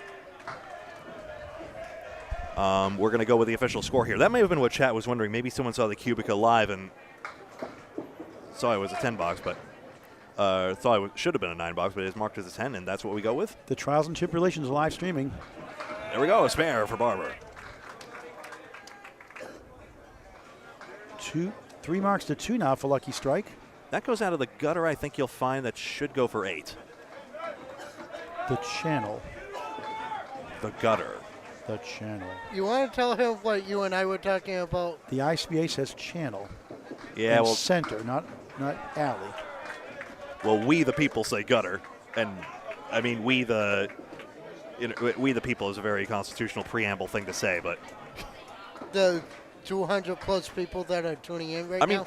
I mean, hey, maybe we're missing some marketing thing. Maybe we're being too derogatory. No, it's just it sounds better, that's all. Shawn Baker 8 after 1. Greg, you have the 2 string totals we can review afterwards too? So if all is well, Baker should have come in with a 247 through the first 2. A big double strike, the difference in that first string. Or no, sorry, no, 257. I beg your pardon. 257. I'm totally misreading my chart here. Dave, tough split, the 5 and the 7. No wood, no luck. On a spare. 18 through 1 here in the third. I'm having a disaster class broadcast right now. I am so sorry. I'm figuring this out, though. At least we got the internet working. Oh, he carried it. Baker leads up to 3. Wrong pin of the 2-pinner. Yeah. Oh, trying to send it over. Good effort. 5 marks to 2, so Lucky Strike off to a great start in this string. Down 24 in the match. For now. 9 for Shawn. Shawn, the real way to spell it, some people would say, S-H-A-W-N. I've seen the other way also. S-E-A-N. Some do S-H-A-U-N. It's a W in his case, though. 27 for Barber. Update from Greg Gouillart. We think. 116 to 99, that's confirmed. 2 Good marks job, to 2 Greg. each side. Greg's all fired up. Well, hey, both of the 2 leadoff bowlers, in effect, 1 and 2 spots have marks. Can Lucky Strike stem the tide here? I know it's been Maria's subs. They wrested control in the first string. They were dominating through the second, but can Lucky Strike turn the tide? Nick Leach on a strike after a spare start. Bob Wickham 26 in the ball on a spare. Look at this leave. Well, a couple more fall. More than we thought. Look at this. Keep going. How about that? I mean, that is grand larceny. Lock him up. They crushed that for a huge 9 drop. Leach, so close for another mark. 9 to strike, 39 through 2. What a start. Yeah, good to get those sticks. Wickham, it hung up in his hand a bit, but he's got it. 2 marks and 3. 36 in the ball through 3. The Hall of Famer. That was ugly. He hit that so thin. That was ugly. That's not very nice. No, I'm talking about the. I'm talking about. You shouldn't talk about yourself like that, Kevin. I'm not talking about me. I'm talking about the lead that Bobby had. That would have been an ugly, ugly lead. Oh, 4, 5, wow. And that wood is. Well, hold on. It ain't bad. It ain't bad. rolling. Yeah, beautiful ball for a strike. 9 the wiggle from Wickham. That just skidded to a halt. 45 through 3. I think his singing did. That can go. That can go. That's all set up for Nick. We appreciate that wood. He's got it. Another one. 58 the ball through 4. Wow. Wickham, another one for him. 55 in the ball through 4. The lead-up bowler setting the table nicely. So, Paul, you never answered my question. Who's nicknamed the Hurricane? Huh? Who's nicknamed the Hurricane?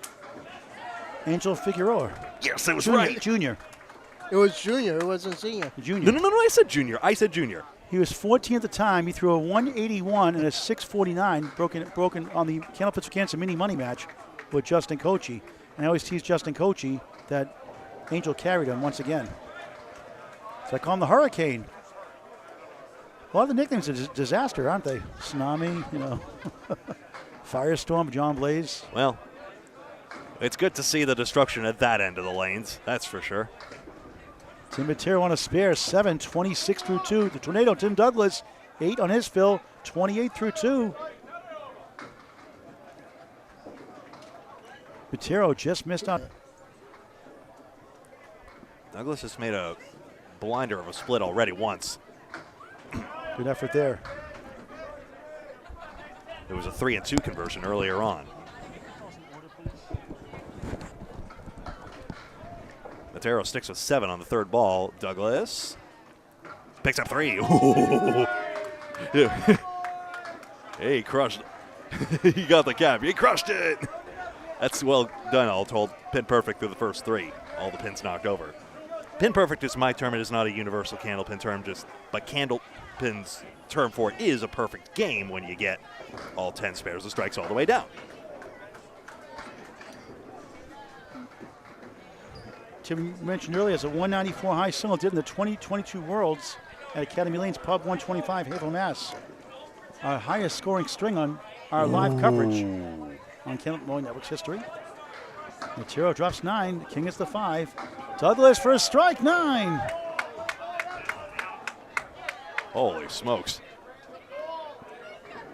Got Mark Milliken in chat. How many strings do they bowl each week? The trucker. Possibly up to 45. Matero spare. Evens up. Matero's got his 9th mark of the match. Pretty much even Stevens all the way across the board. I'll get to that in a sec. Douglas used the wood spare. 48 in the ball through 4. And still pin perfect there. Mark Milliken, the trucker. 22 years of not bowling, doing the trucking business. Now he's back bowling with health challenges and all, averaging up to over 104 now in the ACST or so.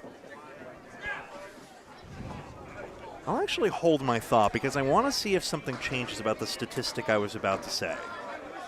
I'll explain my cryptic thought in just a moment. 2 marks to 1 for Lucky Strike. All spares. They lead by 12 in the string, and there's a strike. And guess what? Everybody on Lucky Strike has 9 marks this match.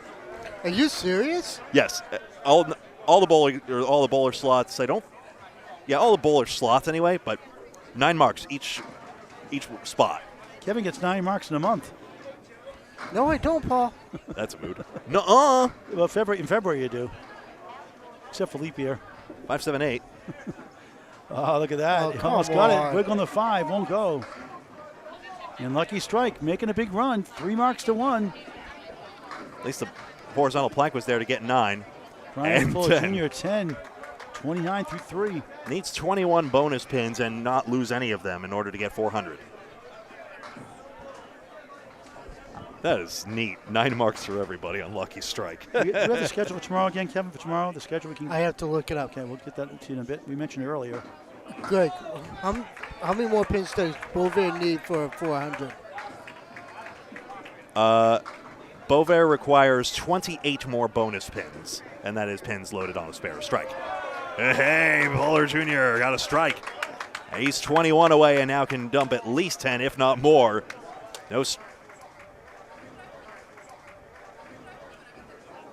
Surette. He got it. Spare on. Surette. He got it. Spare on strike.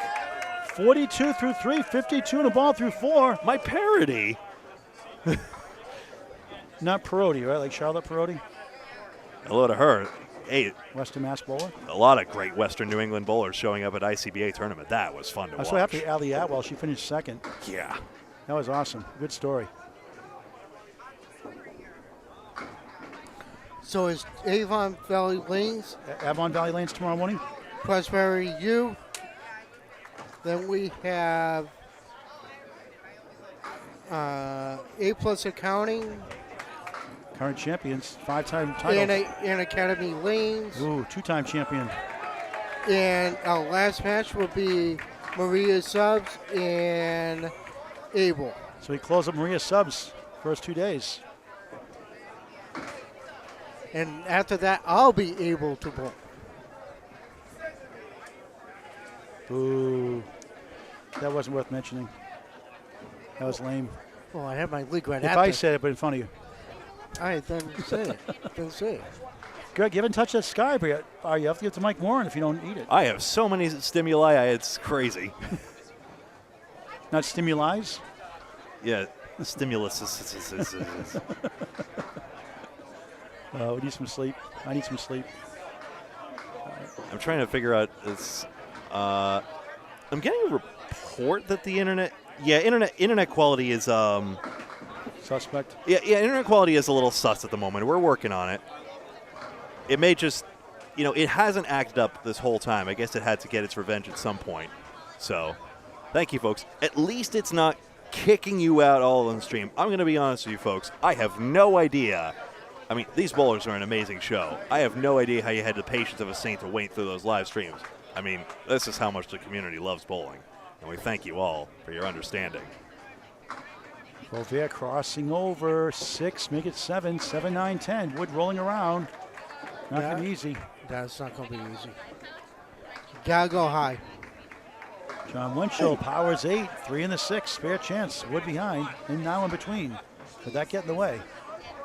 There, that goes 37 of the ball through. There, that goes 37 of the ball through 4. Anchors away now. Shawn Baker, Dave Barber, former teammates for Lucky Strike. 4 spares for Lucky Strike, 2 spares, 1 strike for Maria Subs. A great match. Maria Subs down 22 in the string, up 19 in the match. 218, 196. Yep, match total is unofficial, unfortunately, but we should have it all set right now. Dave Barber, 6 right, 7 left. Tough leaf with no wood. Yes, thank you. Shawn Baker missed the head pin, 1-3, 8-9.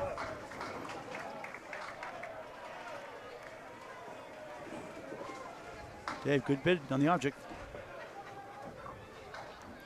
It's a tough lead for Baker, very capable of making the shot. Just missed number 1, 1-3 in the 9. It is really coming down to execution because both sides are basically even on the head pin, only 2 more in Maria Sub's favor. I think that's going to be a foul for Dave. So that's a 9, I believe. Yes, it's 9. Good integrity. 27 through 2. He has a 208 high single.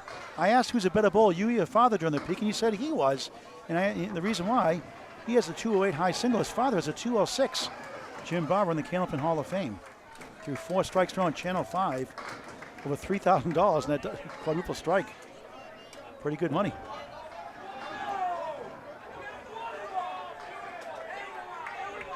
Shawn Baker at 26 through 3. Barber 36 through 3. That's right? Yep, that's right. 36 and 27. And that should be correct. Thank you. Sorry.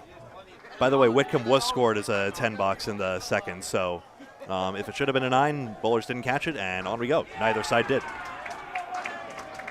Barber 9. 6 pin left up. Wood in front. Trying to go around if he can. But he could still carry it. Shawn Baker off to the left, just 4. Shawn, 6 Pro Tour titles, 2 Easter Classic titles, over 50 TV appearances. Dave gets the spare. Barber 4 for 4 on the head pin. 46 in the ball through 4. Everybody gets a spare. All the marks on Lucky Strike's side.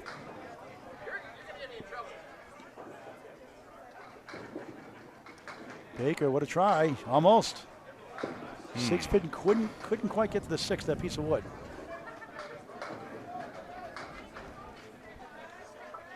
After this box, another update from Greg Gouillart. What about station ID too? Well, I'll do that afterwards. Oh, boy, I got to do everything around here. Taking a look around, 237 to 216, that's confirmed right here. All the marks for just about everybody. Wow. So 5 marks to 3, and Lucky Strike now with a decided advantage in this string, presuming all their spare fills work out, or enough of them work out. And then Maria Subs 20 pin total. What of that? Could Lucky Strike possibly claw back all 4 points? 2 per string, 2 for total. Remember, total of 8. 1 for a tie. Split them up. Nick Leach, red hot start, 58 through 4 on the left. Bob Wickham, 55 through 4, not on a mark. And that won't be easy. 3 right, 2, 4, 7 left. Leach buries the pocket again, but splits 2 and 1. Right to left, 5, 8, 7, 65 through 4.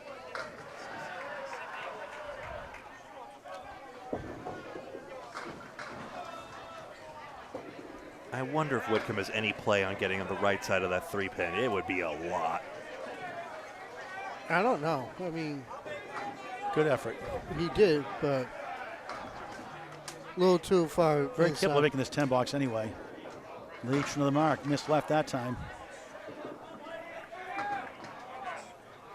Nick returning 33 this week. This Sunday. Bob Whitten 8. 63 half. Nick Leach. That's an 8, I believe, right? It is 8 box Or is 73. it 7? 8, okay. I don't know if that one came in the channel, the second ball. 8 it is. 73, solid half. You know, it's just going to be so corny, but it's amazing how Candlepin just unites the generations. I guess seeing Leach and Whitcomb reminds me of that so much. You know, yesteryear's TV stars and tomorrow's hottest news bowlers. And sometimes the past, present, and future overlap so seamlessly. Wobbling 5, 7, 10 for Whitcomb. He's got 2 pieces of wood to contend with. Nick Leach parallel pins plus the 8 and back. 5 down, 5 to go. Nick is a high single at 194. High triple 446. High 5 is 673. Also has a 672 and a 653. Oh, what a try by Whitcomb. Almost a ball deflection. Could have gotten Leach it. knocks another one down. Unbelievable. 83 and a ball through 6. And again, all the marks up. Nick only bowling competitively since 2016 when Dean Sullivan took in the Palace lanes, where he won the doubles King of the Palace. His father, Jason Leach, also was a bowler. He's won 2 Pro Series titles also. King of the Palace on YouTube if you want to check that out. A sadly defunct show in Bowling Center, but still a ton of fun if you have not yet had the chance to enjoy it. If I may put you on the spot, Greg, just want to give you advance notice. How about a quick update? Oh, sure. Update. 5 marks to 3 right now, so Lucky Strike still with the advantage, and I would say this match is just about tied. In effect. Both on spares. Tim Douglas, only 4. He's got a 6-pack. Check his ID. 52 through 4. Tim Matero, 43 in a ball. Beautiful ball. Wiggling 5 in the middle, 4 to the left. My goodness. Well, the leave is a disaster, but Tim Matero getting the better of that fill, and now suddenly the digits, it's down to single digits. 51 through 4. Douglas check mark right, 5 middle, 3, 6, 10 right to the 5. Tim trying to pull this one off. Might go. Oh, right what behind the bid. 5. What a bid.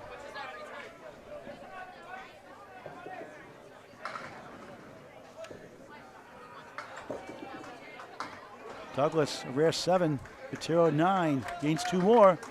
Tim 59. Tim Matero 60 at the half. Down to 6 pins for the match. Yeah, this is a Lucky Strike advantage, definitely. Oh, yeah.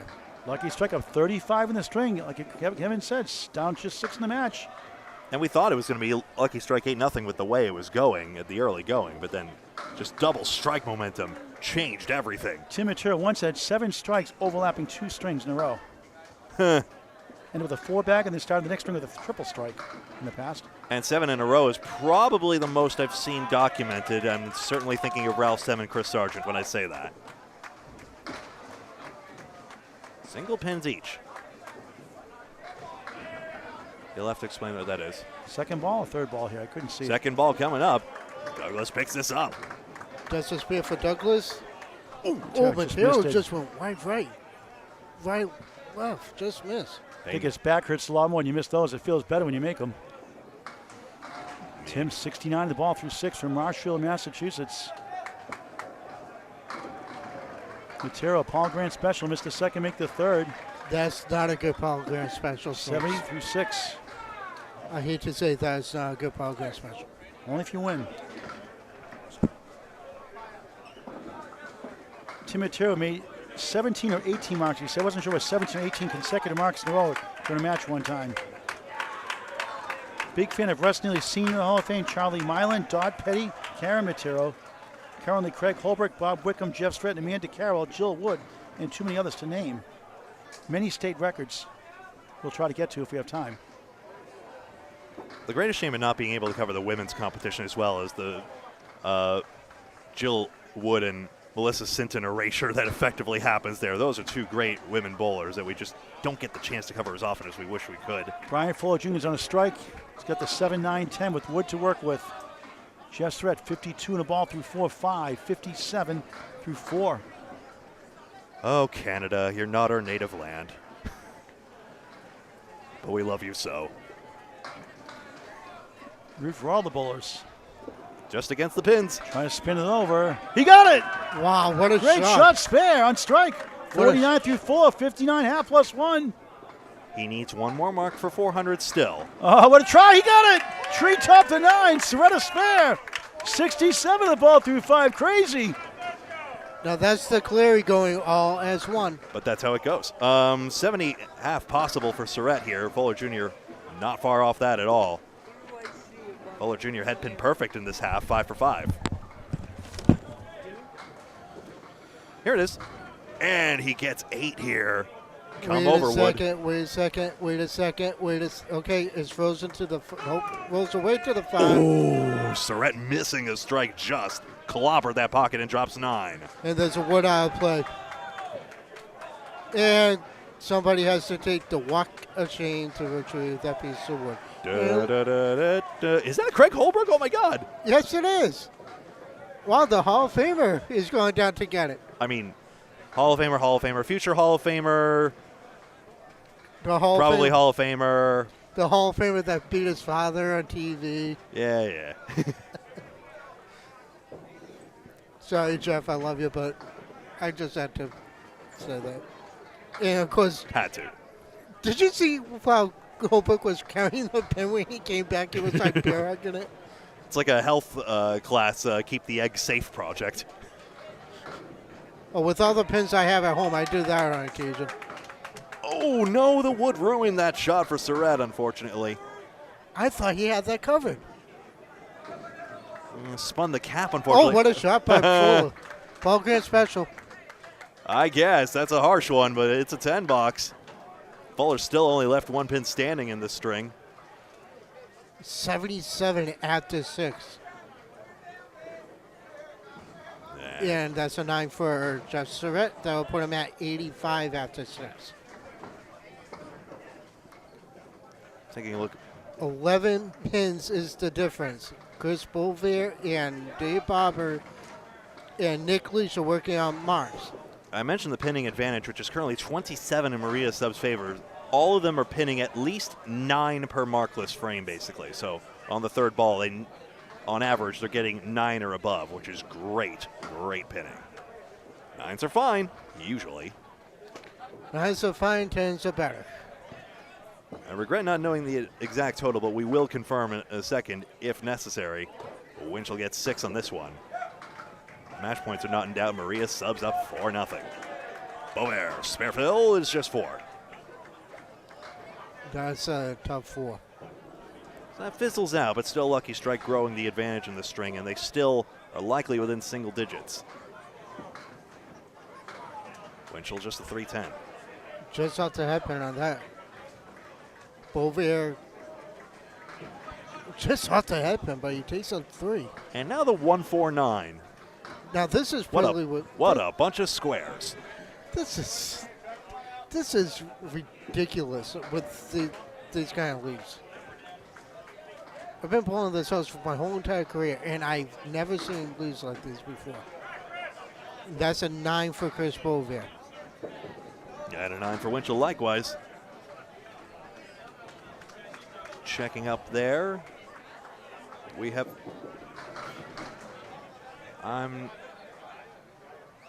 How am I off this much? Excuse me? Winchell buries the pocket, drops 9, leaves the 9 pin. Piece of wood hugs the 9. It is frozen. Miss it anyway, it goes. Boisvert. Yep. Half whistle left. Go ahead, Greg. So I'm somehow 6 pins behind on Whitcomb. So there's Maria Sub's true total there.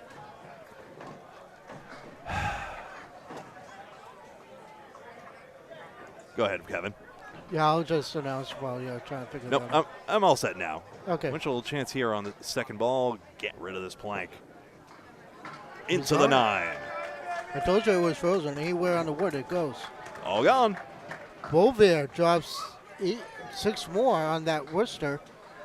He has a piece of wood on the lip and one half in the channel and one half against the 10 pin. This is doable. Boisvert For a 10. makes it. There it is. We just sold a Candlepin Cancer shirt and hat to a Canadian bowler. Thank you very much. $20 goes to Candlepin Cancer with those 2 items. $10 for Excellent. each item. I sold a shirt while you were Thank on you. break. So that's 25 up to 2X, 30 for 3X. 10 goes to the charity. Each item, we've helped 23 families on shirts and hats alone. 11 on the lemon drop pool now. Thanks to all you people. You know who you are. I'm dying to know how much the total is after today on how much stuff you sold. A little light today, but we just got them in today, so no advertisement yet, so we'll see. Raised us about $1,000 a month in New Brunswick last year. 2 suitcases. We fit in the car. We fit in the car somehow on that long ride.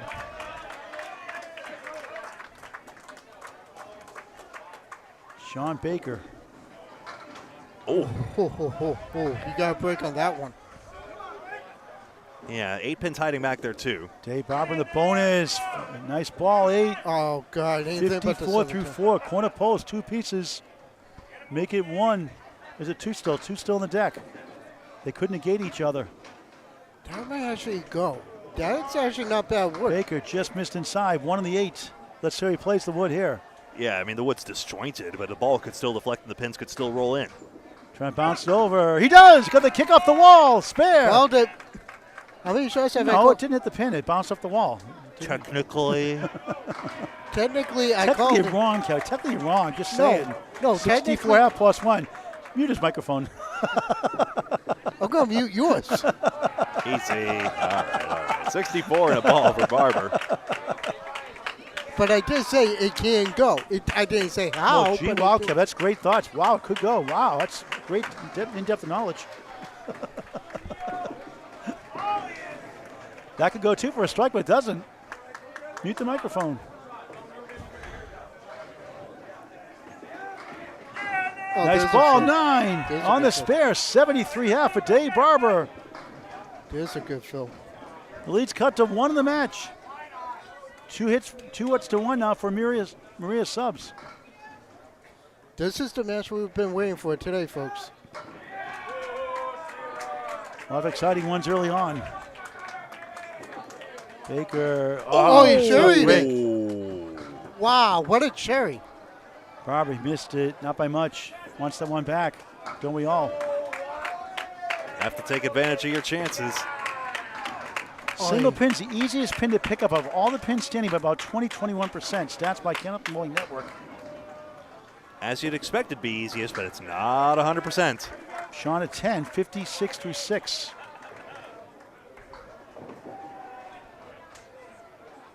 Man, Dave wasn't, I got it, missed the second, make the third. Not going to say what it is. 10, 83 through 6 on Candlepin Bowling Network. That means it's time for an update with the top of the order from Greg Gouillart. I would love to be disappointed with being 23 above one day. That'd be really great. Maybe then we'd all make the stage because it's amazing to bowl the worlds. 382 to 342 is on to a tenuous match margin. We show it as one. We'll confirm as soon as we can. Looks like some frame quality, and we'll do our best here. Nick Leach on a spare, red hot the string, 1, leaning 1, 8 and 10, wiggling around. 7 is the fill, 90 through 6. Bob Wickham, 9-10. What a battle, what a match. Leach for another one, not this time. Looks like he knocked down 4. He did. Bobby Witt, 2 left, 3 right. Pick your favorite pin. Nick Leach on for a 10, 100 through 7. Witt an 8. 86 through 7.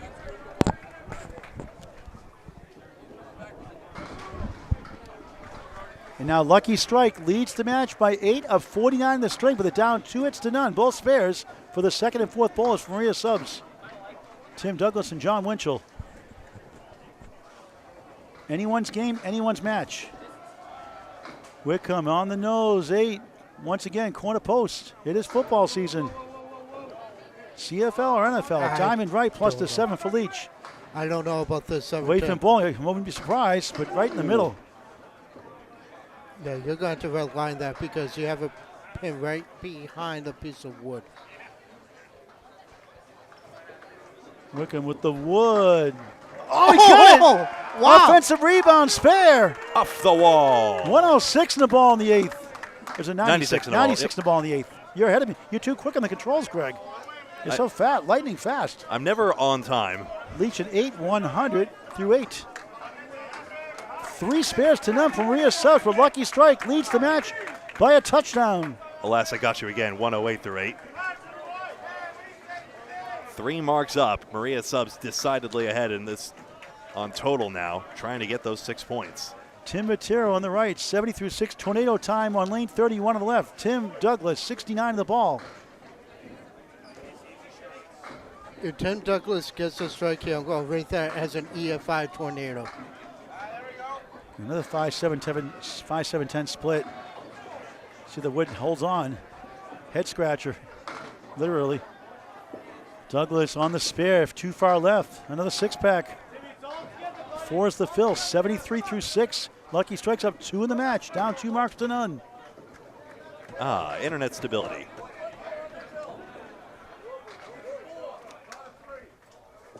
This is still a preferable reality to before. And we thank all our bowling centers who let us use their internet for the weirdest possible reason, as I always put it. Tim in the channel is trying to get the edge of that wood, a fine line, living on the edge. Didn't foul anything away, which is good. Douglas runs behind the 1-9-10. Final string of the match. Thank you for watching all afternoon, all morning, afternoon, now evening long. Tim and 8. Or wherever you're watching in the world. 78 through 7. Douglas matches 881 through 7 on Candlepin Bowling Network. I still don't know Australian time zones. We appreciate you too. Over 1,400 videos climbing every day, every week, every month. Please subscribe to Candlepin Bowling Network on YouTube. Like and follow us on Facebook as well. 9 a.m. every day this week. 10 o'clock Atlantic time. And I love to Newfoundland, 10:30 Newfoundland time. Just saying. Matero goes left and gets 4. Does Labrador get included as well? How about Vancouver, British Columbia? You're 3 hours back. Strike bid 9 for Tornado. The wood hits the 10. It falls. Slow motion strike. Ooh. Anyway, they fall. 91 plus 2 through 8. Consequential.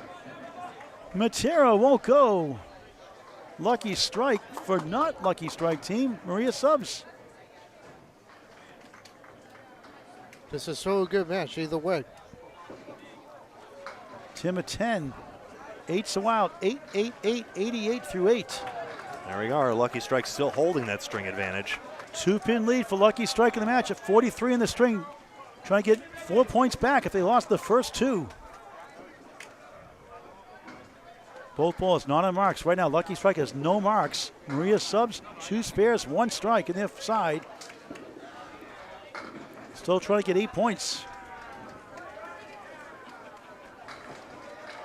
6 and 10 coming in. Lucky Strike 10 and 6 coming in. They've split the first 2. Just Red half Worcester right, 3 in the 9. I hate that shot. 1 in 5 chance to convert. Brian Fuller Jr. with a triangle. 6 middle, 9 left, 10 right. He's at 77 through 6. Surette, good second ball. Not much to show for it. 4-7, middle 5, right 10. All right, Fuller a chance to add some more insurance to the Maria Subs. Yes, Oh, he got it. 3 marks in 4, and now Fuller Jr. has the 400, potentially no longer needs a mark to get there. 87 the ball through 7. Surette, a 7. 92 through 7. Yeah, 3 pins conceded immediately. Now so Maria Subs leads by 1 in the match, down 40 in the string, and they got 4 hits to none. you can see it between total and game. You find folks out there, all the Canadian smudges. This is stacking up quick for Maria's. Don't discount the 8 points they can get still. Don't discount Lucky Strike, winning 4. Yep, absolutely, Paul. Look to be split in the middle. Surette goes left, 1-7, 8-10. Back to lane 31 here in Nashua, New Hampshire. Lead of lanes, 36 lane house. Kegler's Den also here. Fuller Jr. crossing over. Kick off the wall is, Donos 9. Huge break. 96 through 7. And 8 for 8 on the head pin, Fuller Jr.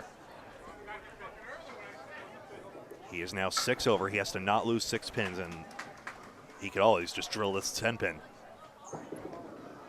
Surette, oh, what a try. Nothing to show for that one. 7, 8, 10. Good grief. Oh, my God. Why does that not drop more, he wonders. Fuller right on, spare again. What a 106 string. in the ball through 8. I could do my magic 106.7. It's 106 in the ball through 8. Alas, but this is magical from Brian. 106 plus. 4 marks in the past 5, I'm trying to say. Surette picks up 1. What's this? 8 box, 100 through 8. 12 pin lead in the string for Maria Subs. They're up down 29, I should say, in the string. They're up 12 in the match. And folks, this can become a lot more interesting now. They're back in it for potentially 8 points. Yeah. Plenty of time left for Lucky Strike to get 4. Your fellow technical producer here is a little selfishly happy he doesn't have to worry about total, at least seemingly right now. Now we just wonder about the string total we see plainly before ourselves. Can Maria Subs actually wrest control of this as well? Chris Boisvert, 61 through 6. Jon Winchell on the left side, 62 in a ball through 6. Boisvert, 1, 3, 7, wiggling 8 falls. I need a new word. Snag, whatever. Jon Winchell on the crossover, 8, 7 to the 8. Tip. Pushing the 8 to the 7 almost. 9 fills, 71 through 6. Big pins. They are budging off the spot every now and again. You know, we say the new pins, oh, it's tough to knock them off spot, but some bowlers are just finding a way to. Boisvert missed right. 3 right, 7 left. Okay, correction, 1-7. I couldn't see it. 1-7. Mm-hmm. John trying to go for a spare here again.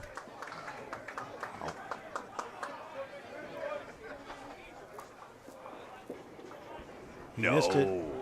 Chris Boisvert, former ICBA singles championship winner, 2-time Easter Classic winner himself. Picks it up. That's a 10. I think Winchell missed an opportunity. I would have called that a lead change had that spare gone. But Chris 71, Jon Winchell 71 through 7. that just shows you how borderline this is and how resilient this Maria Subs team has been all match long. Chris, 2 Pro Tour victories, a 10-stringer and a doubles series. Bowl of the year in 2001. He has the house record at Lakeside Lanes, Manchester, New Hampshire, Hall of Fame Tim Lickey's house, 491, high triple.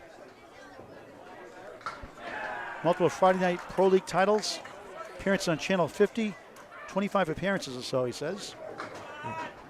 One of the 2000 tournament champions. Ooh. Oh, boy. Look at this one. That's an ugly one. 2, 6, 7, 9, 10. But he's got some wood to deal with, which gives him a slight chance. Hello to Manitoba. Sorry, I thought you've been in Mountain Time Zone the whole time. Go Winchell, Jets, go. 2-1 split.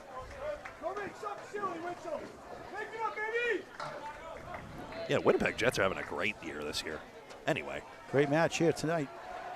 Give her a ride, Chris. There's Chris Ryder here also winning the ICC singles yesterday. What a performance. Win the semis by 1, the finals by 1.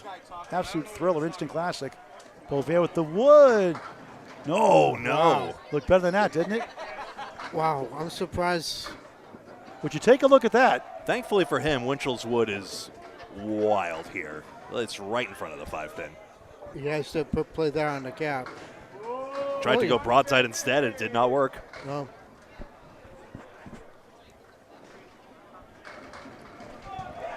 So like I said, anything can happen. Boisvert spins around and a pretty 10. It's a wow 10. 81 through 8. Winchell field goal for an 8. 8's a wild. 8, 8, 8, 88 through 8 on Candlepin Bowling Network. Sure, Maria Subs has had the pinning advantage this whole time, but 2-pin swing back to Lucky Strike. We'll keep an eye on that. Let's pause 7.1 seconds for station identification with the soothing sounds of Greg Gouillart. This is Candlepin Bowling Network. How long do I have again? I lost track. 7.1 seconds. We could add a couple more. Gosh darn it. This is Candlepin Bowling Network on YouTube. On Facebook as well. Facebook for a lot of our updates. I'm so bad at time management, but please like the video by hitting the thumbs up button and subscribe if you're logged into YouTube, that is. Either way, thank you all very much. We and the bowlers all greatly appreciate you being here today. I gave him 13 seconds. Can I have 13 seconds too? Equal time, equal time. Greg, you're right.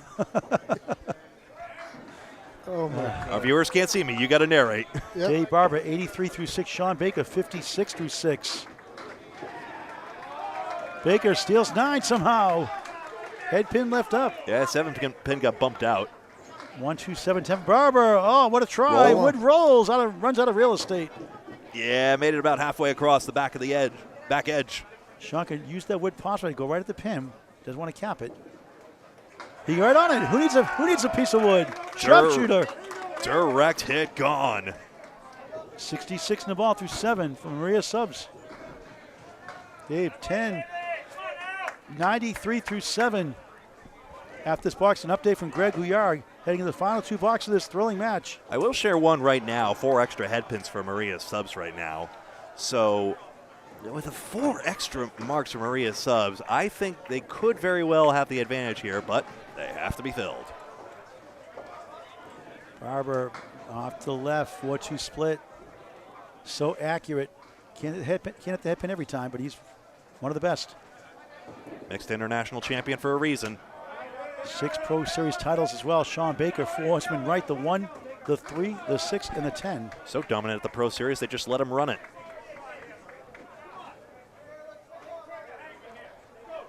He and Ali Barber do a great job along with the Zuffalatos. Oh, what a try. Once again, 1 pin short. What a great bid that was. With the Zuffalatos, Nate Lees, and Lori Lewis.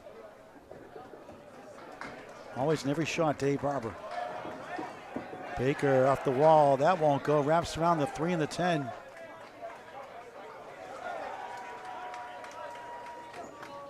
Dave just missed for a 9. 102 through 8. Baker, nice 10. 82 through 8. Top of the order. Another update from Greg Gouillart. Taking a look here. 479 to 463. Got it right. 3 extra marks here. So, again, total is now lopsidedly in Maria Subs' favor. And now string is suddenly in jeopardy. And taking a look here, I mean, 5 marks in the that last pair of boxes. 3 before and 5 there. So, I mean, after Maria Subs started with just 2 marks in their first 10 boxes, then they had 5, 3, and 5. And Lucky Strike actually did not mark in that last salvo there, and that's part of the reason Maria Subs is way up. Wickham on a spare. Way up in total, a chance to take string. 2-on-1 split, 6 in the fill, 102 through 8. Getting closer to the string total. They're down the 40s for a while. They're down late in that first in the 40s, and one of the 2 double strikes. Bobby, whoa, wow, what a shot for a spare! Wow. Hall of Fame shot for the Hall of Famer. How about that one, folks? 112 on the ball. Nick Leach, almost. What a shot by Wick. Played that perfect. Played that perfectly. Split the 1 into 2. Battling foot injuries the last couple of years, fighting through it. Not bowling as much now, but boy, he is still great, isn't he? That's for sure. How many bowlers can say 33 or 34 years? 34 years, the 120 average or higher. Leach U-turned. That wood started moving on him, and he had to wait for it. Missed for 9, 117 through 9. 3 marks to none for Maria Subs. They're up 32. Stream quality a little dicey, I'm seeing here. We've got this recorded, and we'll re-upload later. 32 pin lead in the match. They're up, down 9 in the string. The sense I get, by the way, is our folks are seeing it intact for once. They're not getting ejected from the stream. There's some little blurriness, maybe some freezes every now and again, but you're all here, and we're all happy to see you. Wickham on the spare. Beautiful ball, but splits 3 and 1. 6 right, 2, 4, 7 left. 1, 18 through 9.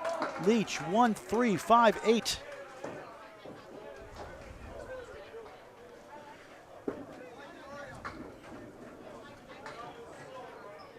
One heck of a match. Bobby Witt. Oh. 4 left, 6 right. Leach could use this one. Just missed number 1. Hello to Claudette in Alberta as well. Great to see our Canadian friends. Make sure you subscribe on our YouTube channel, Candlepin Bowling Network, free of charge. We will share the spreadsheet of points as well as soon as we get access to it. Bob Wickham at 8. Ball left. Is he all done? Yep, 126. That's that. Nick Leach at 9. Ooh. Ditto, 126. Taking a look here. So 4 pins in this string. Maria Subs should be able to take control here. I mean, those 16 boxes, Whitcomb is fired up. Everyone loves to see him succeed on Maria Subs. 4 pins the difference for the string. And now over to Tim Douglas. He's on a strike. 91 plus 2. Maria Subs has the lead by how much? Another double strike pin almost. Come on, everyone else has one. Why not him? Officially, Lucky's up 3 in the string, we're told, by John Zappi. Yes, up 3, that's right. I will check in.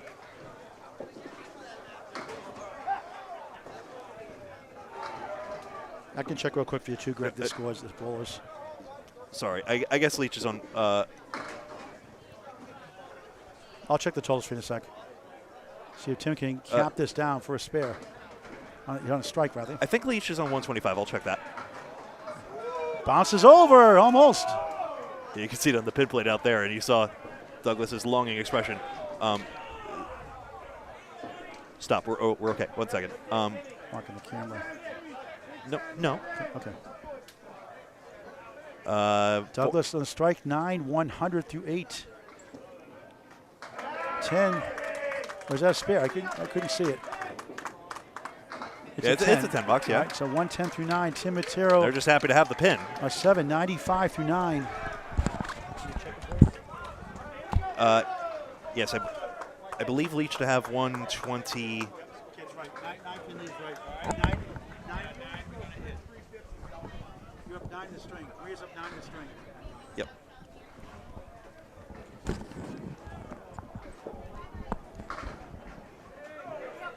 Okay. Had been hit for Douglas. He's got the 3-6-10. I wish Paul would come back here. Oh. Matero drops 8. Douglas has the 3, 6, 10. Yep. Plays it for the spare. Yeah, Leach had a 125. I was right about that. And Tim Douglas, a big spare. Matero just misses. Just misses. That's a rough one. A 2-pinner got cherried out. Does not spare. So here you see it. Tim Douglas, 120 and a ball. And the marks are stacking on. Maria Subs feeling very good about their chances of an 8-0. Yeah. For a 10? Just not. No. Tim Matero, 104.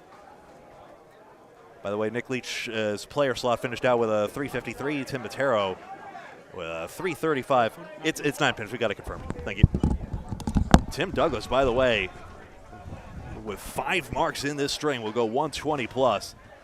And his fill is 4 for a 358 triple. 124 final string for the Tornado, Tim Douglas. And now Maria Subs leads the string. What a turnaround, just like the first. And they still have 1 more hit to none. 6 boxes to go. Brian Fuller Jr. is the only mark on the board. 106 in the ball through 8. Just read 100 through 8. Fuller slow motion, crossing over a diamond right. 3, 5, 6 to 9 behind the 3. 112 through 8. Strike for Surette, huge. 110 plus 2 in the 9th. Fuller right in the middle. Right through. What does Fuller need for 400, Greg? But not He'll go to. for an 8. 120 through 9. He is there. He cannot. He has knocked down 400 pins. Congratulations. Unlike football, you get a running play, you get 2,000 yards, and you get a loss next play, and you go down to under 2,000.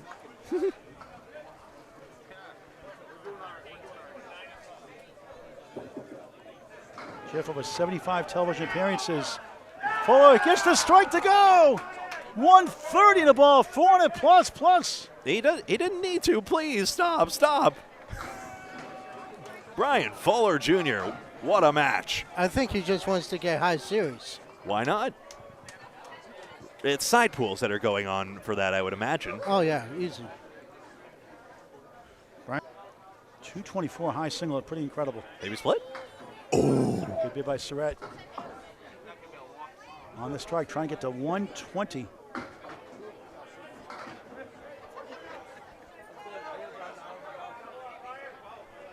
It was 119 through 9, is that right? That's right. And now Okay. 128. 120, trying to get 129. Okay, so now it's 128. Final string. Taking a look here. 4 blocks to go. Maria subs up 10 in the string, 51 in the match. Looks like total is in the hands. Yeah, total's looking very good. That's Miracle Zone for sure, as in a miracle is required, such as a double strike, for example, which we have seen repeatedly from Maria subs, mind you. Fuller 7. 2-5 the 8. Just one more ball for count now. Trying to get to 140. And most importantly, 420.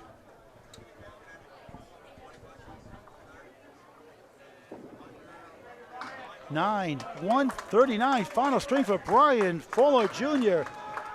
A 419. Not too shabby. Wow.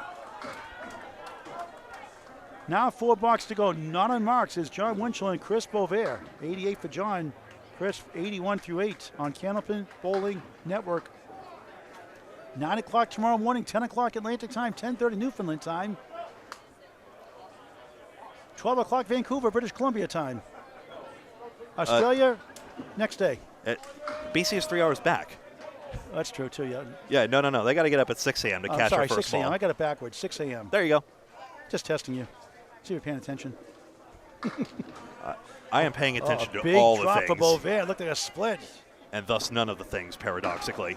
Doublewood held. Jon Winchell for a spare on lane 32. In the channel, once then went back. He doesn't miss that too often. This is not over yet. Beauvert's got a chance. Make sure that double wood doesn't. It could deflect wildly off, but still into the back wood. He got it! The first point went away. The second one rolled right into 7. Big spare. What a call, Greg. Give him a chance for at least 2 points. 91 on the ball through 9. And Winchell, a tough Paul Grant special. Missed the second, make the third. Never a good time for that unless you win. 98 through 9. 3 boxes to go. Yeah, I just know because I usually hate seeing wood wedged against the sidewall cushions like that. You just know it's going to do crazy things, but it was just crazy enough. Boisvert strike to cut at the single digits, heading to the final 2 boxes. So crazy it just might work. Only spare up is Beauvert's. Winchell, clip, wing, eagle, brutal. Pin for your life. That could be a song. Big bonus ball for Boisvert on the nose. Look at this. Are you kidding me? Looks like a Jim Dandy, a banana split plus a extra pin. That's a Jim Dandy. 4 scoops of ice cream friendlies versus 3 in the banana split. Honestly, a cherry ruins ice cream for me, just like it ruins this banana split for Boisvert. I like the cherry on top, actually. You can have it. I hate the I cherry. like the hot fudge. I'll go with the strawberry, the pineapple. I just always gave it to my mom every time I got a Shirley Temple, honestly. What should put blueberries on it? Just saying. Sure. This could actually go for Chris. He has decent wood for it. This is his Will home John go house. 2 and a 3. He's going with a short 3. Clips out the object pin. Okay, that happened. And this gives Lucky Strike a chance to cut it close to potentially. Big shot here for Boisvert with the wood. Oh, what a nice try. bid. Nice bid. All you can do. Anyone out there would have been tempted by the right side wood, I wonder? It was way far out. I probably would have played that one. It's a car song. It's all I can do. Like on Candy O in the 70s. Gregson, you doing karaoke earlier. Do you know that song I'm talking about? It's all I can do. Rick Ocasek, the lead vocalist for the Cars. Guess I'm too old. Good time by Chris. 8 for John. 106. Yep, 106 I'm final backwards. string. I'm backwards. Yep. Make it 108 for John, 106 for Chris Boisvert. 2 bucks to go. Quick update from Greg Gouillart. Obviously, the totals in hand for Maria subs. Yep, 577 to 565. That's the right way around. And you see it there, a 12-pin advantage. So Dave Barber needs 2 marks and needs to fade to Baker. In the 2022 Mixed Worlds, match 3, a great one-string match. Watch it on Candlepin Bowling Network on YouTube. It was high-low dispensary against the team from Maine. And they're down 12 with 2 blocks going. They won it by 1 pin. Al Nelson with clutch down the stretch. The Hurricanes against high-low dispensary. Improbable finish. Okay. Strike bid almost. 4 pin for Barber. Hold all tickets. 137 for Baker. He wraps around the 3, and Barber can make it single digits if he makes the spare. He has it! Right in Big the time face. shot! Right in the face. 112 on the ball in the 9th. 12 and 12 also with the string win. If not, they're under 500. All right. We're reconnected. Good to see you all. Here we go. 12-pin margin.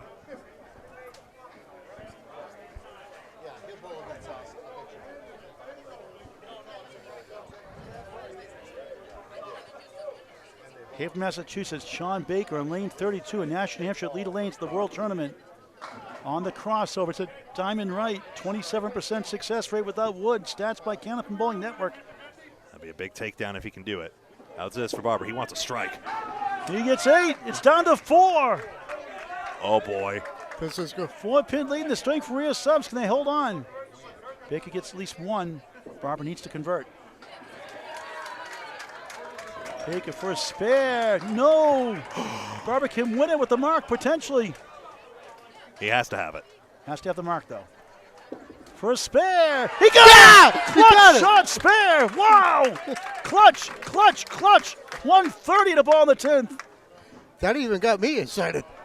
For a change. Baker 10.